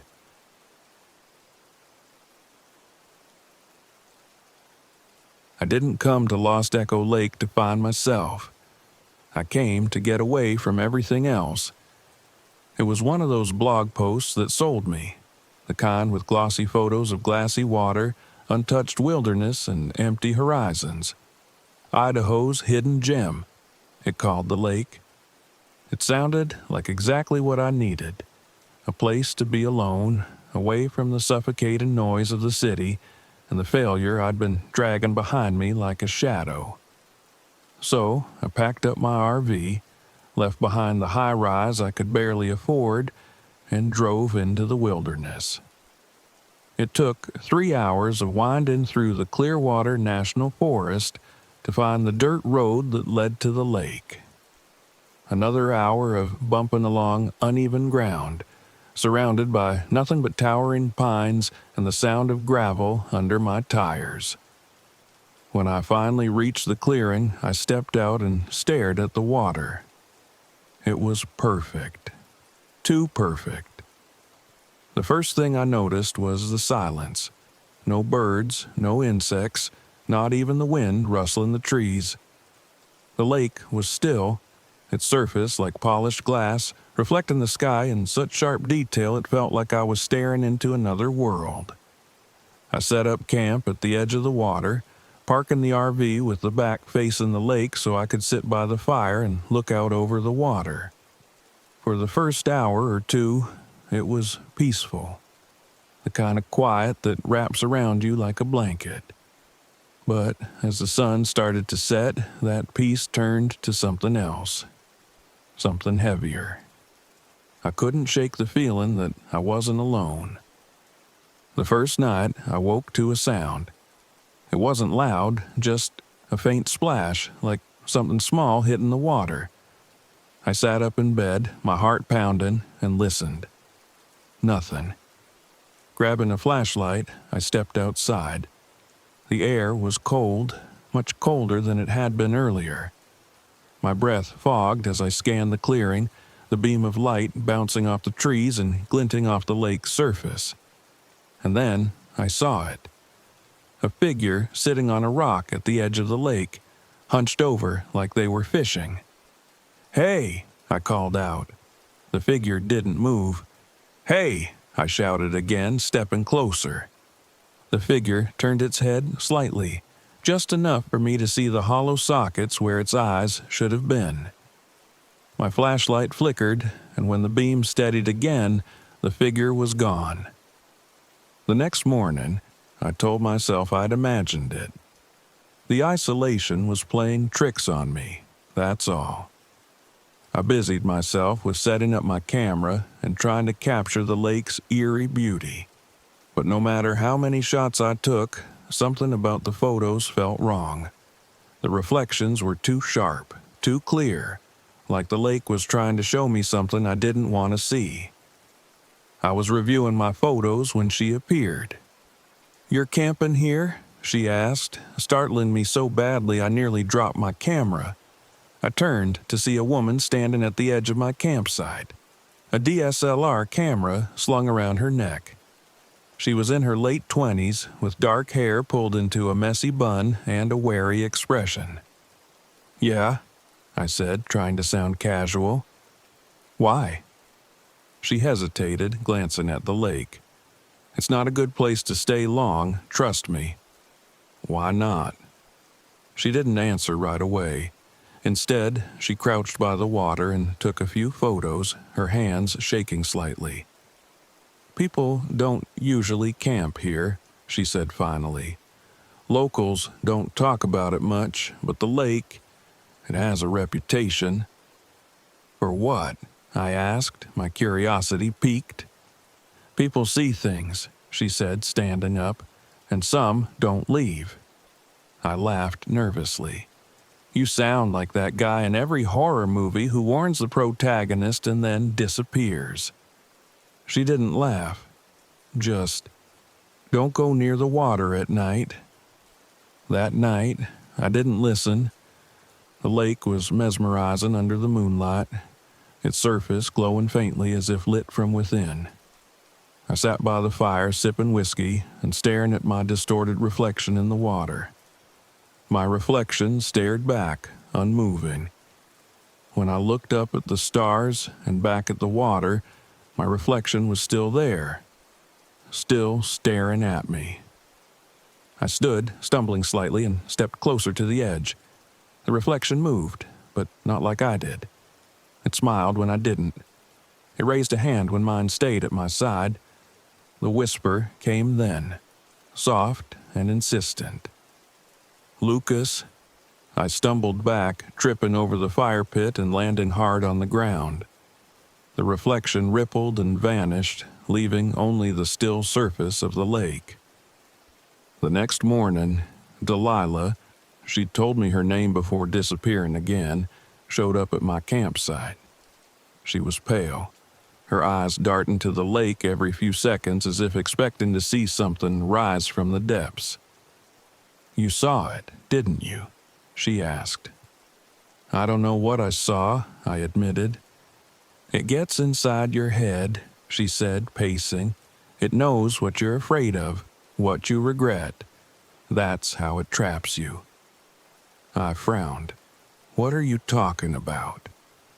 "My brother," she said, her voice breaking. "He disappeared here when we were kids. I've been coming back ever since trying to understand." I wanted to comfort her, to say something that would make her feel less alone. But before I could, she turned and walked away, leaving me with more questions than answers. That evening, I found myself drawn to the lake again.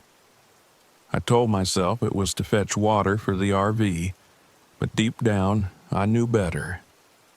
As I stood at the edge, staring at my reflection, the fisherman appeared again. This time, he was closer, sitting on a rock just a few feet away. "Why are you here?" I asked, my voice trembling. "To warn you," he said, his voice a low rasp. "Warn me about what?" He smiled, revealing teeth too sharp for a human mouth. The lake only takes what you let it. Before I could respond, he was gone. That night, the lake took Delilah. I heard her screaming, her voice echoing through the trees. By the time I reached her campsite, it was empty.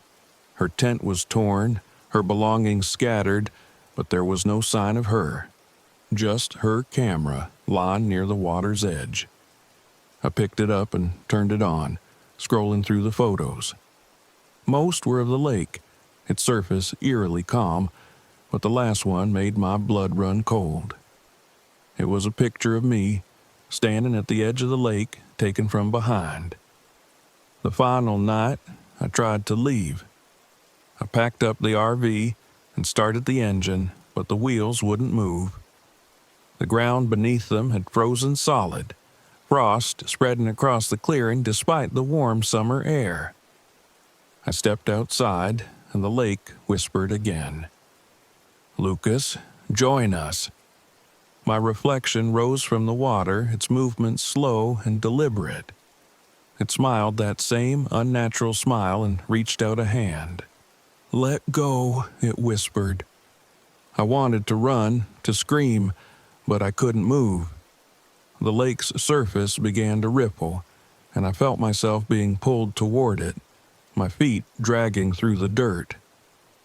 Desperate, I reached for the locket around my neck, the one thing I had left of my mother, who'd passed away when I was a child. Her photo was inside, her face a reminder of everything I'd lost. With a trembling hand, I ripped the locket from my neck and threw it into the water. The lake screamed, its surface churning violently. My reflection shattered, and the pull on my body disappeared. When I finally drove away the next morning, the frost had melted, and the forest was silent again. But as I glanced in the rearview mirror, I saw something that made my stomach drop. My reflection was smiling.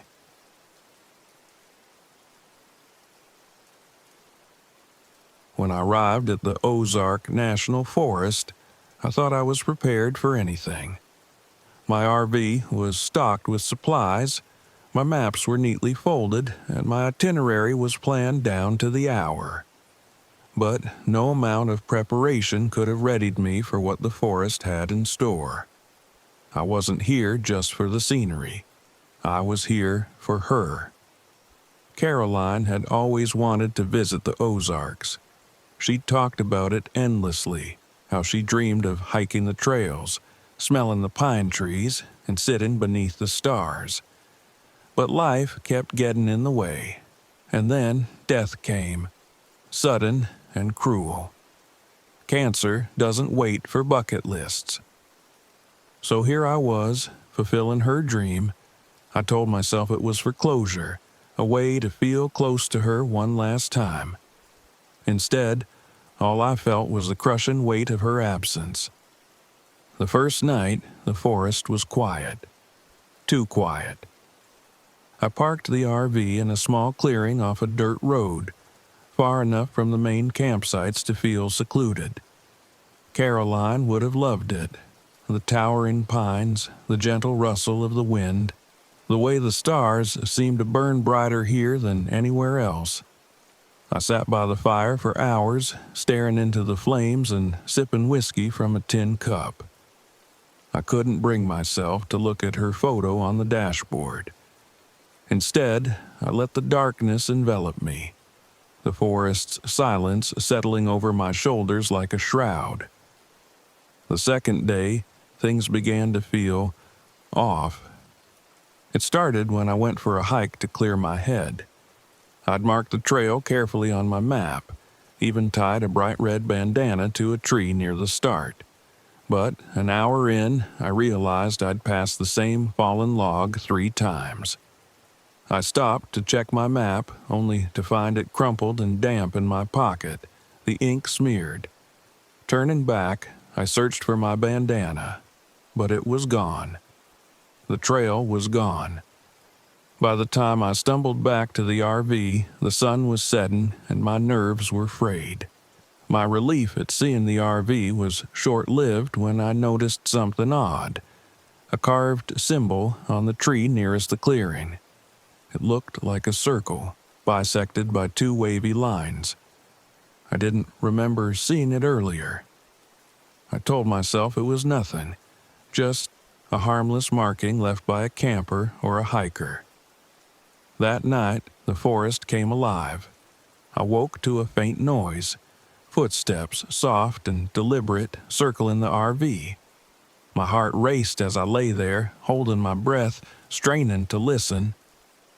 The footsteps stopped, and for a moment, all I could hear was the sound of my own breathing. Then came the knock. 3 sharp raps on the RV door. "Hello?" I called, my voice trembling. No answer. Grabbing a flashlight, I crept to the door and opened it a crack. The beam of light swept across the clearing, illuminating nothing but the trees and the fire pit's cold ashes. As I stepped outside, the flashlight flickered. For a split second, I thought I saw a figure standing at the edge of the clearing. A man, tall and motionless. Then the light went out, and when it came back, the figure was gone. The next morning, I met Mason. I was sitting by the fire, nursing a mug of coffee and trying to shake off the unease of the night before, when I heard footsteps behind me. Spinning around, I saw a young man in hiking boots and a beat-up jacket, grinning sheepishly.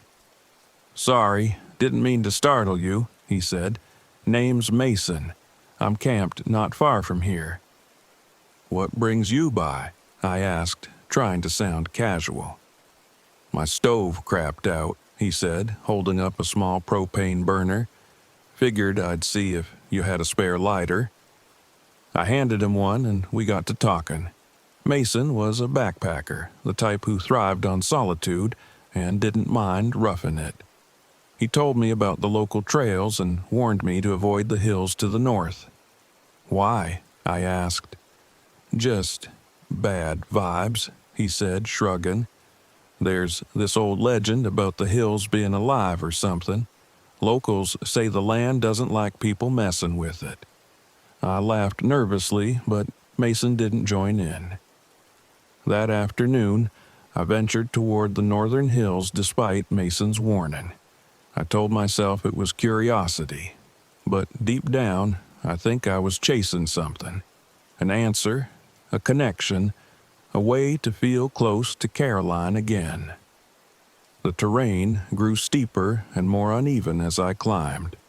The trees seemed taller here, their branches forming a canopy so dense it blocked out the sun. Then I saw him. The man from the night before, sitting on a boulder in the middle of the trail. He looked ordinary, jeans, flannel shirt, gray beard, but there was something off about him. He didn't move as I approached, didn't even blink. "You lost?" he asked, his voice low and gravelly. "No," I said, though I wasn't sure it was true. "You should turn back," he said. "The hills don't like strangers." "Who are you?" I asked. He didn't answer. Instead, he smiled, a thin, crooked smile, and said, "It's not the hills you should fear, but what lies beneath." When I blinked, he was gone. By the time I returned to the RV, the sun was setting. Mason's campsite was abandoned, his gear scattered as if he'd left in a hurry. I didn't sleep that night. The footsteps returned, circling the RV, accompanied by faint whispers that seemed to come from the trees. "David!" It was her voice, Caroline's voice. "David, come outside!" I buried my face in my hands, trying to block out the sound, but the whispers grew louder, more insistent, until I couldn't take it anymore. Throwing open the door, I stepped into the clearing, my flashlight slicing through the darkness. The symbol from before was etched into every tree, glowing faintly in the moonlight. Then the ground gave way.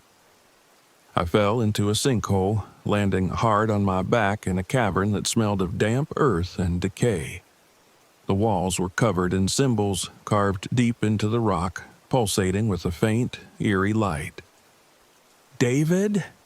Her voice echoed through the cavern, soft and mournful. "I'm here," I whispered, tears streaming down my face. A figure emerged from the shadows, a silhouette of Caroline, her features blurred, her form wavering like a reflection on water.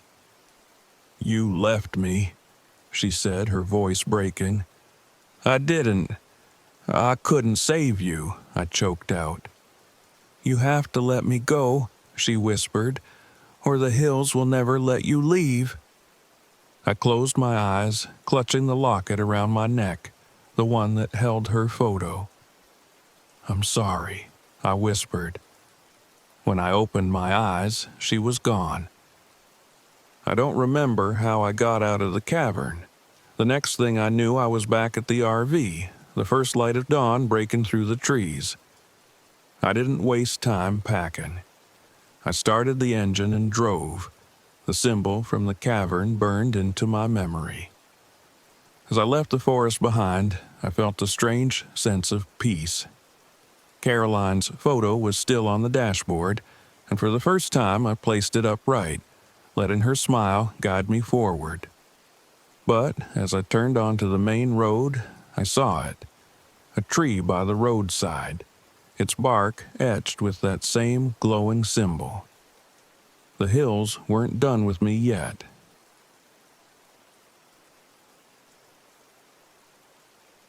The road to Pineview Ridge was barely a road at all. Overgrown and riddled with potholes, it felt more like a forgotten scar cutting through the dense forest. My RV groaned in protest as I steered it carefully over the uneven terrain. I didn't blame it. This place had been abandoned for decades, and for good reason. But I wasn't here for comfort. I was here for answers. Pineview Ridge was the setting of an urban legend that had haunted this corner of the Cascade Mountains for years. The story went that in the 1980s, an entire caravan of RV campers vanished overnight. No wreckage, no bodies, just empty campsites with fires still burning. Locals claimed the forest had taken them, but I didn't believe in ghost stories. I was here to find the truth, to document whatever lay hidden beneath decades of fear and rumor. The first person I met was Carter, a wiry, middle-aged man who looked like he'd lived in the woods his whole life. His beat-up van sat parked near the trailhead, a faded sticker reading "Leave no trace" on the bumper. He watched me park with a wary expression, leaning on his walking stick as I climbed out of the RV. "You heading up to the ridge?" he asked, his voice rough with suspicion. "That's the plan," I said, slinging my camera bag over my shoulder. "I'm a journalist, looking into the story about the disappeared caravan." Carter let out a low whistle, shaking his head. "You're better off turning around. That place doesn't like visitors." "I'll take my chances," I said, trying to sound confident. His gaze lingered on me, heavy with something like pity. "If you're smart, you'll stay on the main trails. And if you hear voices—" "Don't follow them?" I interrupted with a smirk. "Yeah, I've heard the stories." Carter didn't laugh. He just turned back to his van, muttering something under his breath that I couldn't make out. The trail was more overgrown than I'd expected, branches snagging on my jacket as I made my way deeper into the forest. By mid-afternoon, I reached the edge of the old campground. The sight stopped me in my tracks. The remains of Pineview Ridge were scattered across the clearing like the bones of some long-dead creature. Rusted RV frames sat tilted at odd angles, their windows shattered and their doors hanging open. Fire pits, long cold, were surrounded by decayed folding chairs, and the skeletal remains of picnic tables leaned precariously in the grass. The air was heavy with the scent of damp earth and mildew. I set up camp near the outskirts, parking my RV in a patch of relatively flat ground. As I worked, a flicker of movement caught my eye. A woman was approaching from the far side of the clearing, a bright orange hiking pack strapped to her back. "Didn't expect to see anyone else out here," she called, her voice carrying a note of surprise. "You camping?" "Investigating," I said. "Ryan Mitchell, journalist." She smiled, holding out a hand. "Jessica, just passing through." Her eyes scanned the campground, lingering on the crumbling RVs. "Creepy, huh? That's one word for it." Jessica stayed while I made a quick dinner, her curiosity as insatiable as mine.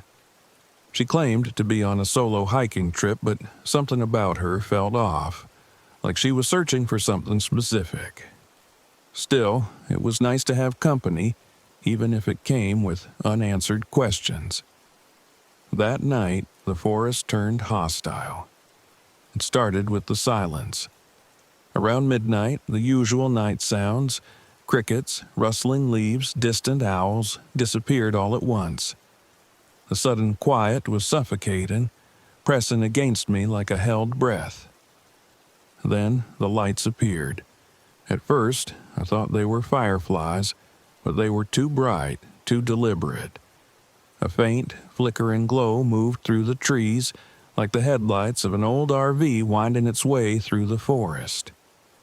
I grabbed my flashlight and stepped outside. Jessica was already there, staring into the woods. "You see them too?" she whispered. "What the hell are they?" I asked. She shook her head. "I don't know, but they're coming closer." We watched in silence as the lights bobbed and weaved through the trees, growing brighter with each passing second. Then, just as suddenly as they appeared, they vanished. "I don't like this," Jessica said, her voice tight. "We should leave." "It's probably just kids messing around," I said, though my gut told me otherwise. Jessica didn't argue, but her unease was contagious.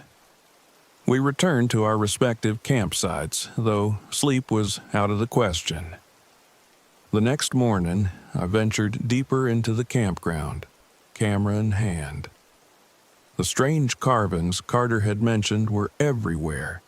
Spirals, jagged lines, and crude handprints etched into the rusting metal of the abandoned RVs. They looked ancient, but that made no sense. This place had only been abandoned for a few decades. In one particularly intact RV, I found an old journal wedged between the cushions of a moldy couch. The entries were brief, written in a shaky hand, but they painted a chilling picture. "The lights are back. They're getting closer. I heard my wife's voice last night, but she's been dead for years. How is that possible? They don't let you leave. They never let you leave." The last page was blank, as if the author had simply stopped writing one day. I stuffed the journal into my bag and left the RV, my unease growing with every step. Jessica was waiting for me back at camp, her face pale and drawn. She admitted then why she was really here. Her father, a park ranger, had disappeared at Pineview Ridge when she was a child. She'd been searching for answers ever since. "This place isn't normal," she said, her voice trembling. "It's like the forest is alive, like it's watching us." I didn't have a response. I was still trying to process the journal, the lights, the overwhelming sense that we were intruding on something we didn't understand. By late afternoon, we decided to leave. But the forest had other plans. No matter which trail we took, we ended up back at the campground. My GPS was useless, the screen flickering between maps that didn't make sense. Even Jessica's compass spun aimlessly, as if the forest itself was defying logic. Then the voices started. At first, they were faint, just whispers on the wind, but soon they grew louder, more distinct. They called our names, mimicking the voices of loved ones. I heard my mother, dead for 10 years, begging me to follow her. Jessica heard her father, calling for help from somewhere deep in the woods. "It's not them," I said, grabbing her arm before she could take a step. "It's this place. It's trying to keep us here." As night fell, the shadowy figures appeared. They moved between the trees, barely more than silhouettes, but their presence was suffocating. They mimicked human behavior, crouching by invisible fires and setting up non-existent tents. One stood near an abandoned RV, staring at us with hollow eyes that burned like embers. "We have to end this," Jessica said, her voice trembling. Using the journal as a guide, we found an old ranger station buried under overgrowth. Inside, we discovered a map marking the supposed location of the vanished caravan.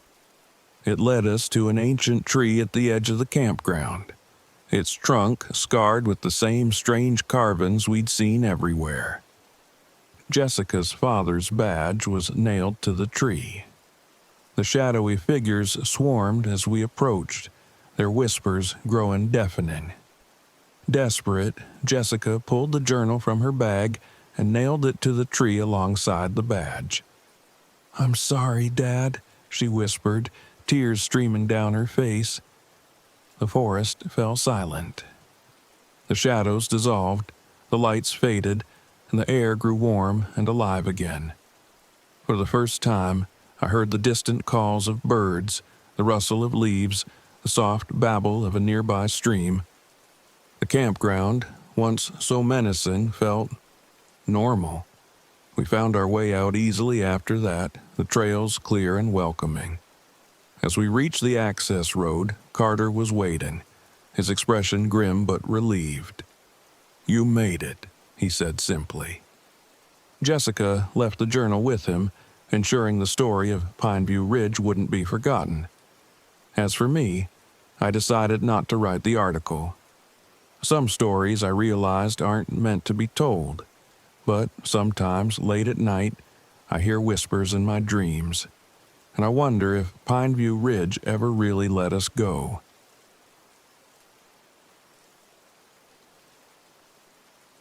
I didn't think much of the fog when I first saw it.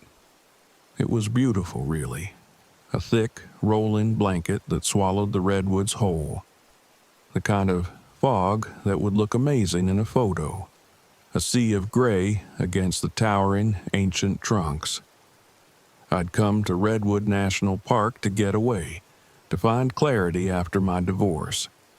I didn't realize I'd lose myself in the process. The campground was nearly empty when I arrived. Just a few scattered RVs, none close to mine. Perfect. I didn't want company, not after months of legal battles and a breakup that left me feeling more hollow than free. My RV was a temporary home, a space I could control while the world around me spun on. The first person I met was Toby. He looked like he belonged in the woods, with his sun-weathered face and a camo jacket that had seen better days. He waved as I stepped out of my RV, a friendly gesture that I almost ignored. Almost. "You new here?" he asked, leaning against a tree. "Just passing through," I said. "Well, welcome to the fog," he said with a grin. "It's unpredictable out here. Rolls in fast and leaves you feeling like you're the last person on Earth." I nodded, not wanting to encourage more conversation, but he wasn't done. "Be careful at night," he added, his tone shifting. "The fog gets thicker then.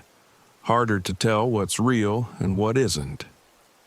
I gave him a polite smile and walked away. People like Toby always had stories, warnings about things that didn't make sense to them. I'd heard it all before. Legends, superstitions, folklore spun by isolated communities. It didn't bother me, at least not yet. The first night, I woke up to silence, the kind of silence that presses on your chest and makes you feel like you're underwater. My RV felt smaller, the air heavier. I stepped outside, barefoot, and saw nothing but gray. The fog had swallowed the campground. My flashlight barely pierced the haze, illuminating only a few feet ahead.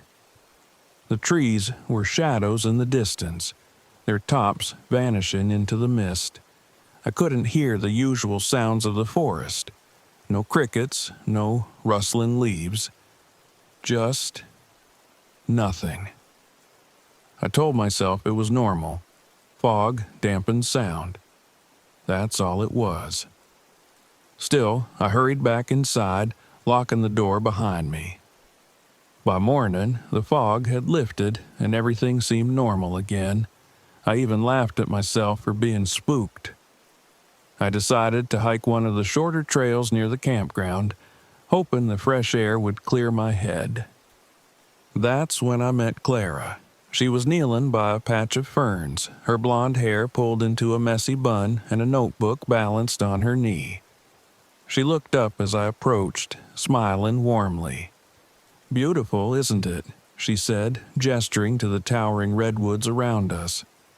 "It is," I replied. "What are you working on?" "Studying the ecosystem," she said. "Fog's a big part of it. These trees depend on it to survive." "Fog seems to be a theme around here," I joked. Her smile faded. "It's different out here, though. You've noticed that, right?" I nodded, remembering the strange stillness of the night before. "What do you mean?" She hesitated. "Some locals say it's alive, that it takes people." I laughed, but it came out forced. "You believe that?" "No," she said quickly, though her eyes betrayed her doubt. "But I'd still be careful." The fog returned that evening, thicker than before. I stayed inside, flipping through a book and trying to ignore the way the gray pressed against the RV windows. Around midnight, I heard it. A voice. It was faint at first, just a whisper carried on the air, but then it grew louder, clearer. "Ethan!" I froze, my book slipping from my hands. The voice was familiar, too familiar. It sounded like my ex-wife, Lauren. "Ethan, come outside." My rational brain screamed at me to stay put, but something deeper tugged me toward the door. I grabbed my flashlight and stepped outside, the cold dampness of the fog wrapping around me like a shroud. "Lauren!" I called, my voice trembling. There was no answer. Just the fog, thick and unyielding, muffling everything except the sound of my own breathing. I shone my flashlight into the mist and saw movement. Just a shadow, barely visible, but enough to send a chill down my spine. "Ethan!" The voice came again, softer this time, but closer. I ran back inside, slamming the door behind me. The next morning, Clara found me sitting on the steps of my RV, bleary-eyed and clutching a cold cup of coffee. I told her about the voice, about the shadow in the fog. "You're not the first to hear it," she said quietly. "What does it want?" I asked. "No one knows. Most people who follow it don't come back." "Most?" I asked, catching the weight in her voice. She looked away, her hands tightening around her notebook. "My sister. She disappeared out here 5 years ago. They never found her." I didn't know what to say, so I said nothing. That afternoon, Toby joined us as we explored the trails near the campground. He seemed almost eager, like he'd been waiting for someone to share his stories with. "The fog isn't just weather," he said as we hiked. "It's like it's alive. It knows things about you, your regrets, your fears. It uses them to trap you." "Trap you how?" Clara asked. He shrugged. "Time doesn't work the same in there. You'll walk for hours and end up where you started. Or you'll lose a whole day without realizing it." "And the voices?" I asked. Toby glanced at me, his face grim. "They're not real, but they'll feel real enough to make you follow." That night, the fog came back with a vengeance. It was so thick I could barely see my hand in front of my face. Clara and Toby had decided to camp closer to my RV, and we sat around a small fire, the only light in a world of gray. The voices started again, first faint, then louder. They weren't just calling my name this time. They were calling Clara's too. "Don't listen to them," Toby said firmly, his voice cutting through the growing fear. But the fog was relentless. Shadows moved at the edge of the firelight, vague shapes that seemed to shift and flicker with every passing second. "It's her," Clara whispered, tears streaming down her face. "It's my sister." "It's not," Toby snapped. "It's the fog." Clara stood, her eyes locked on one of the shadows. "I have to see. I have to know." I grabbed her arm. "Clara, don't!" She shook me off and stepped into the mist. I followed without thinking, the cold air biting at my skin as the shadows closed in around us. We wandered for what felt like hours, the fog twisting the landscape into something unrecognizable. The voices grew louder, overlapping and echoing until they were all I could hear. Then I saw her. Lauren. She was standing just ahead, her face pale and luminous in the mist. "Ethan," she said, her voice soft and pleading, "come with me." I froze, every part of me screaming to follow her, but something about her eyes, cold and empty, made me hesitate. "It's not her," Clara said, pulling me back. "It's the fog." The illusion flickered, and Lauren's face melted into the mist. The shadow figures surrounded us, their forms coalescing into something solid, something real. They reached for us, their hands stretching impossibly long. "Run!" Toby's voice cut through the chaos, and we bolted, stumbling through the fog until the ground shifted beneath our feet. We found ourselves in a clearing, the fog thinning just enough to reveal an old ranger station. Inside, we discovered maps, journals, and warnings left by those who had encountered the fog before. One entry stood out. "The fog feeds on guilt. Face it or be lost forever." Toby nodded grimly. "This is it. This is how we fight it." The fog surged as we left the station, the shadows more aggressive than ever. They whispered our fears, our failures, each word cutting deeper than the last. "I can't save her," Clara sobbed. "I couldn't save my sister." "You didn't kill her," I said, grabbing her hand. "She wouldn't want this." The shadows faltered, their forms flickering like dying embers. The fog began to thin, the voices fading into the distance. As dawn broke, we stumbled back to the campground, exhausted but alive. The fog was gone, burned away by the morning sun. Toby disappeared that day, leaving only a scratched message on the side of my RV. The fog remembers. Clara and I left together, vowing never to return. I don't know what the fog wanted or why it let us go, but I know it's still out there, waiting for the next lost soul to wander too far. Sometimes in the quiet of the night, I hear my name whispered on the wind, and I wonder if it's calling me back.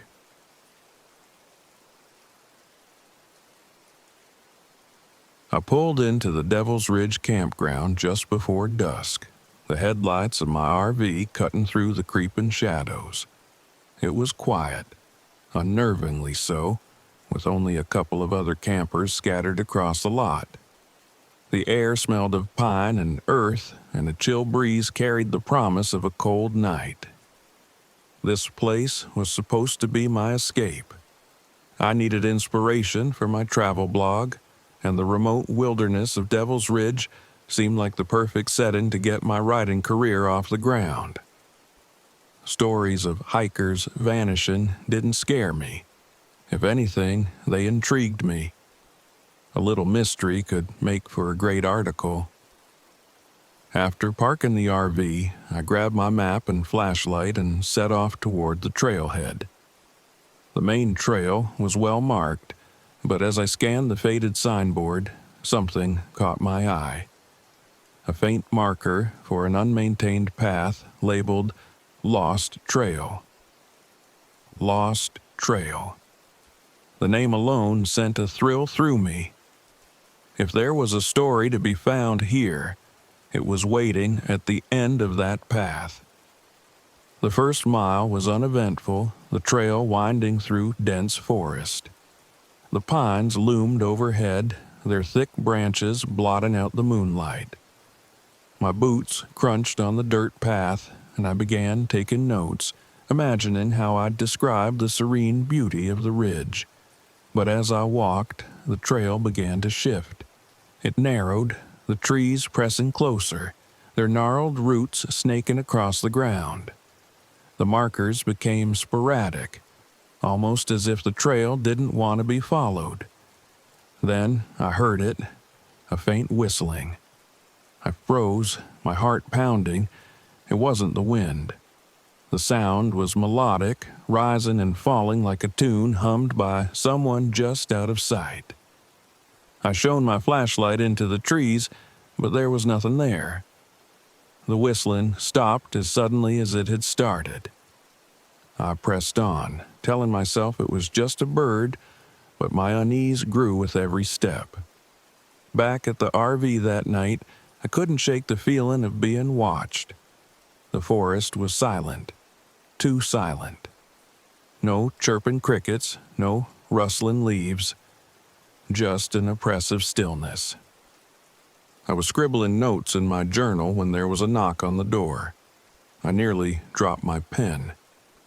Grabbing my flashlight, I opened the door to find a woman in a ranger uniform. "You're the guy with the RV?" she asked, her breath fogging in the cold air. "Name's Diana. I patrol the area." I nodded. "Jake, you scared me half to death." "Sorry about that," she said. "Just checking in. Not many campers out here this time of year." "Yeah, I noticed," I said, glancing at the dark campground. "Guess the stories about the ridge keep people away." Diana's expression hardened. "You've heard about the disappearances." "Only rumors. Hikers getting lost, that kind of thing." Her gaze flicked toward the trees. "It's more than that. The ridge, it changes. Trails appear and disappear. People think they're walking in circles, but it's the forest that's moving, not them." She hesitated. "If you hear anything strange, like whistling, don't follow it." Before I could respond, she tipped her hat and disappeared into the darkness. The next morning, curiosity got the better of me. I returned to Lost Trail, determined to prove Diana wrong. The forest was just a forest. There had to be a logical explanation for the stories. The trail felt different this time, the air heavier, the light dimmer even in the midday sun. I marked my path with bits of cloth tied to branches, a precaution in case I got turned around. But no matter how far I walked, the scenery seemed to repeat itself. The same bent tree, the same moss-covered rock. It was as if the trail were looping back on itself. Then I found the first marker I'd left. It was shredded, the cloth hanging in tatters. My stomach dropped. Something, or someone, had been here. The whistling began again, louder this time. It came from deeper in the woods, a haunting melody that made my skin crawl. I turned back, my steps quickening, but the trail had vanished. The path I'd taken was gone, replaced by a dense wall of trees. I was trapped. As the sun dipped lower, I stumbled upon an abandoned campsite. The tent was torn, its fabric bleached by the sun, and rusted gear lay scattered in the dirt. Inside the tent, I found a journal. The pages were brittle, the handwriting frantic. The trail disappears. The forest knows. It's taken me piece by piece.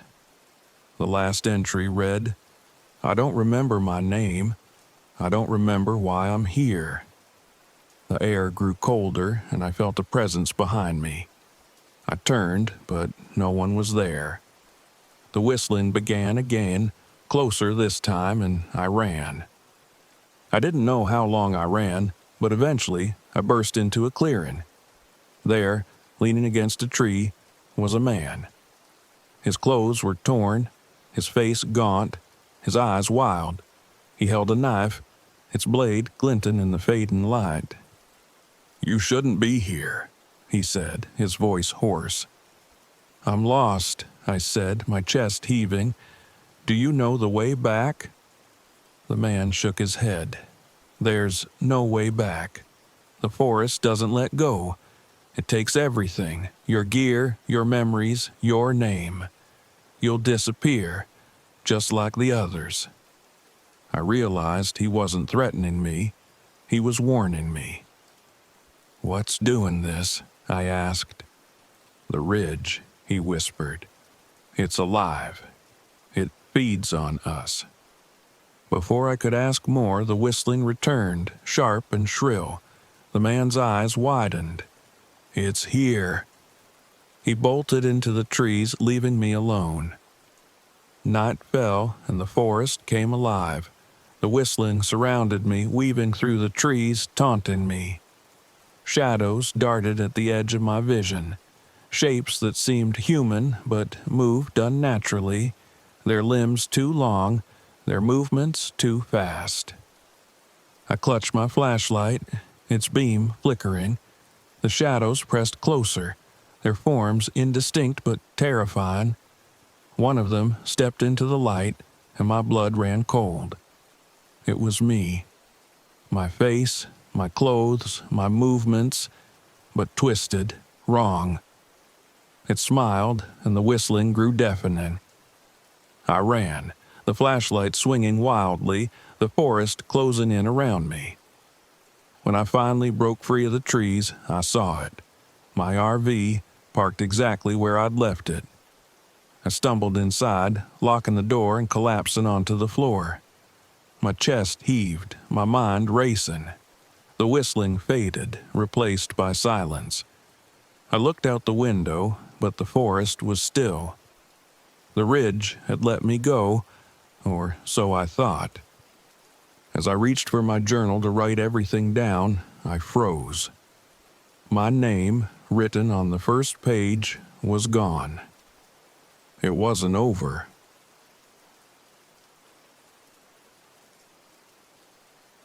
I've spent most of my life explaining the natural world, unraveling the mysteries of rocks, soil, and time. Geology was my anchor, a way to make sense of the chaos around me. But when I arrived at Black Hollow Campground in Colorado, all my certainty crumbled, just like the stones that nearly buried me. The road into Black Hollow was narrow and winding, the kind of trail that promised solitude. My RV rattled as I drove, the equipment in the back clinking with every bump. I'd come here to study a series of recent landslides that had baffled local geologists. The formations were strange, too precise, almost purposeful, and they aligned suspiciously well with the area's darker legends. Locals claim the landslides were the work of the Watcher of the Stone, a guardian spirit that punished intruders. I didn't put much stock in those stories. Nature, I believed, didn't need spirits to explain its wrath, but there was something about Black Hollow that unsettled me, even before I arrived. The campground was nearly empty, save for a battered van parked at one of the sites. Its owner was lounging in a camp chair, tossing peanuts to a scruffy dog at his feet. He waved as I pulled in. "Welcome to Black Hollow," he called. "You here to chase the ghost stories?" I stepped out of the RV and grabbed my clipboard, more annoyed than amused. "I'm a geologist. I'm here to study the landslides." He chuckled, leaning back in his chair. "Well, if you're studying the hollow, you'll want to watch your step.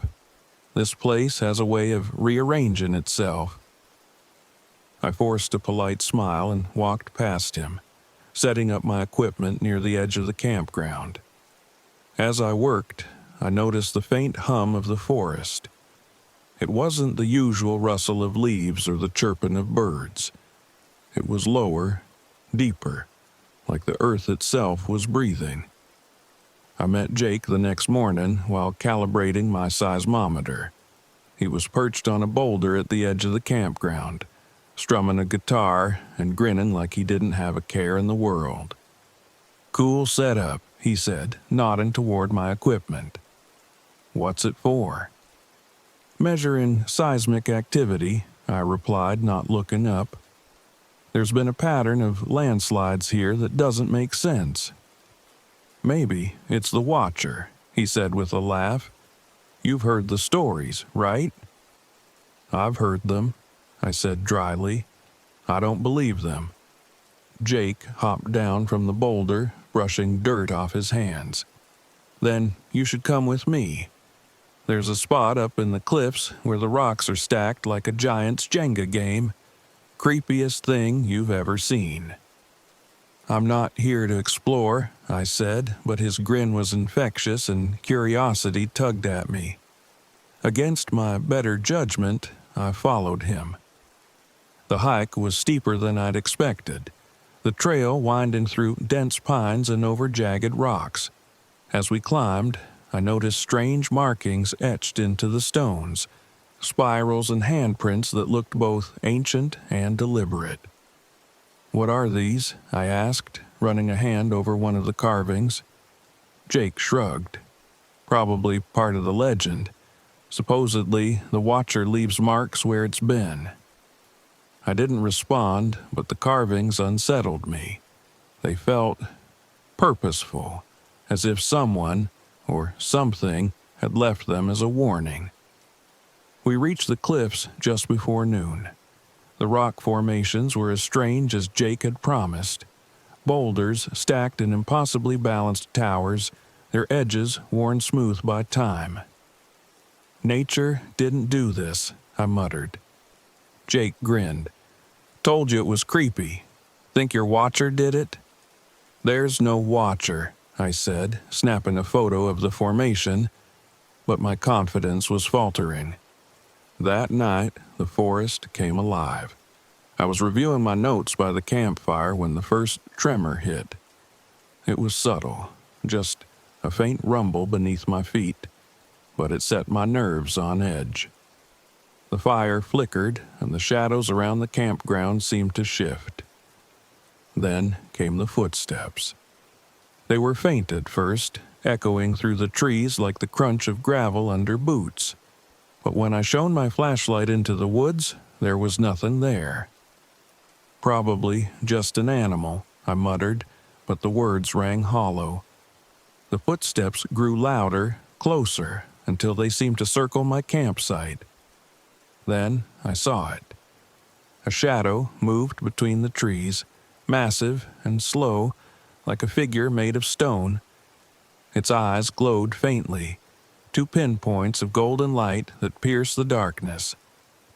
My breath caught, and I stumbled back, knocking over my chair. The shadow paused, tilting its head as if studying me. Then, as suddenly as it appeared, it was gone. I found Mariah the next morning at the ranger station, poring over a map of the area. She was older than me, with sharp eyes and an air of authority that demanded respect. "Something strange happened last night," I began, unsure how to explain what I'd seen. She glanced up, her expression unreadable. "You saw it, didn't you?" "The shadow," I said. "What is it?" She hesitated, then gestured for me to sit. "Locals call it the Watcher of the Stone. They say it's been here for centuries, protecting the land from intruders. Most people think it's just a story, but I've seen enough to believe otherwise." I wanted to dismiss her words, but the memory of those glowing eyes stopped me.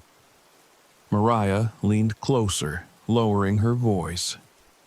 "If you want to stay safe, you need to respect the land. Don't disturb anything you don't understand." Jake ignored that warning entirely. That afternoon, he convinced me to hike back to the cliffs. When we reached the strange formations, he climbed one of the stone towers, laughing as I shouted at him to stop. "You worry too much," he called from the top. "It's just rocks." The tremor hit before he could climb down. The ground shuddered violently, and a deep rumble echoed through the forest. One of the towers collapsed, the stones crashing to the ground in a deafening roar. Jake barely made it down before the entire cliff face began to crumble. We ran, scrambling over rocks and roots as the earth seemed to heave beneath our feet. When we reached the bottom of the trail, the shadow was waiting. It stood at the edge of the forest, its massive form blending with the mist. The air around it was heavy, charged with a strange energy that made my skin crawl. Jake froze, his bravado evaporating. "What the hell is that?" he whispered. "The Watcher," I said, though I could barely believe it myself. The shadow moved closer, its glowing eyes fixed on Jake. He stumbled back, tripping over a root, and the Watcher loomed over him, its form shifting and cracking like living stone. "Run!" I shouted, grabbing Jake's arm. We sprinted back to the campground, the ground shaking with every step. The Watcher didn't follow, but I could feel its presence, a weight pressing down on me like the threat of an avalanche. That night, I studied the carvings I'd photographed, searching for a pattern. The spirals and handprints seemed random at first, but as I pieced them together, I realized they formed a map, a way to restore the formation Jake had destroyed. I didn't tell him what I planned to do. He was too shaken to argue when I left the campground, flashlight in hand, and made my way back to the cliffs. The Watcher was waiting. It rose from the earth as I approached, its massive form casting an impossible shadow. The tremors began again, the stones around me trembling as if alive. "I'm sorry," I said, my voice shaking. "We didn't mean to disturb this place." The Watcher tilted its head, watching as I began to rebuild the stone tower. My hands shook as I lifted the heavy rocks, placing them one by one until the formation was restored. The tremors stopped. The Watcher paused, its glowing eyes dimming, and for a moment I thought I saw something like approval in its gaze. Then it sank back into the earth, leaving only silence. Jake left the next morning, muttering something about never camping again. I stayed long enough to pack my equipment, though I didn't bother with measurements or notes. Some things, I realized, weren't meant to be explained. As I drove away from Black Hollow, I felt a faint vibration beneath the road, a subtle reminder that the Watcher was still there, always watching.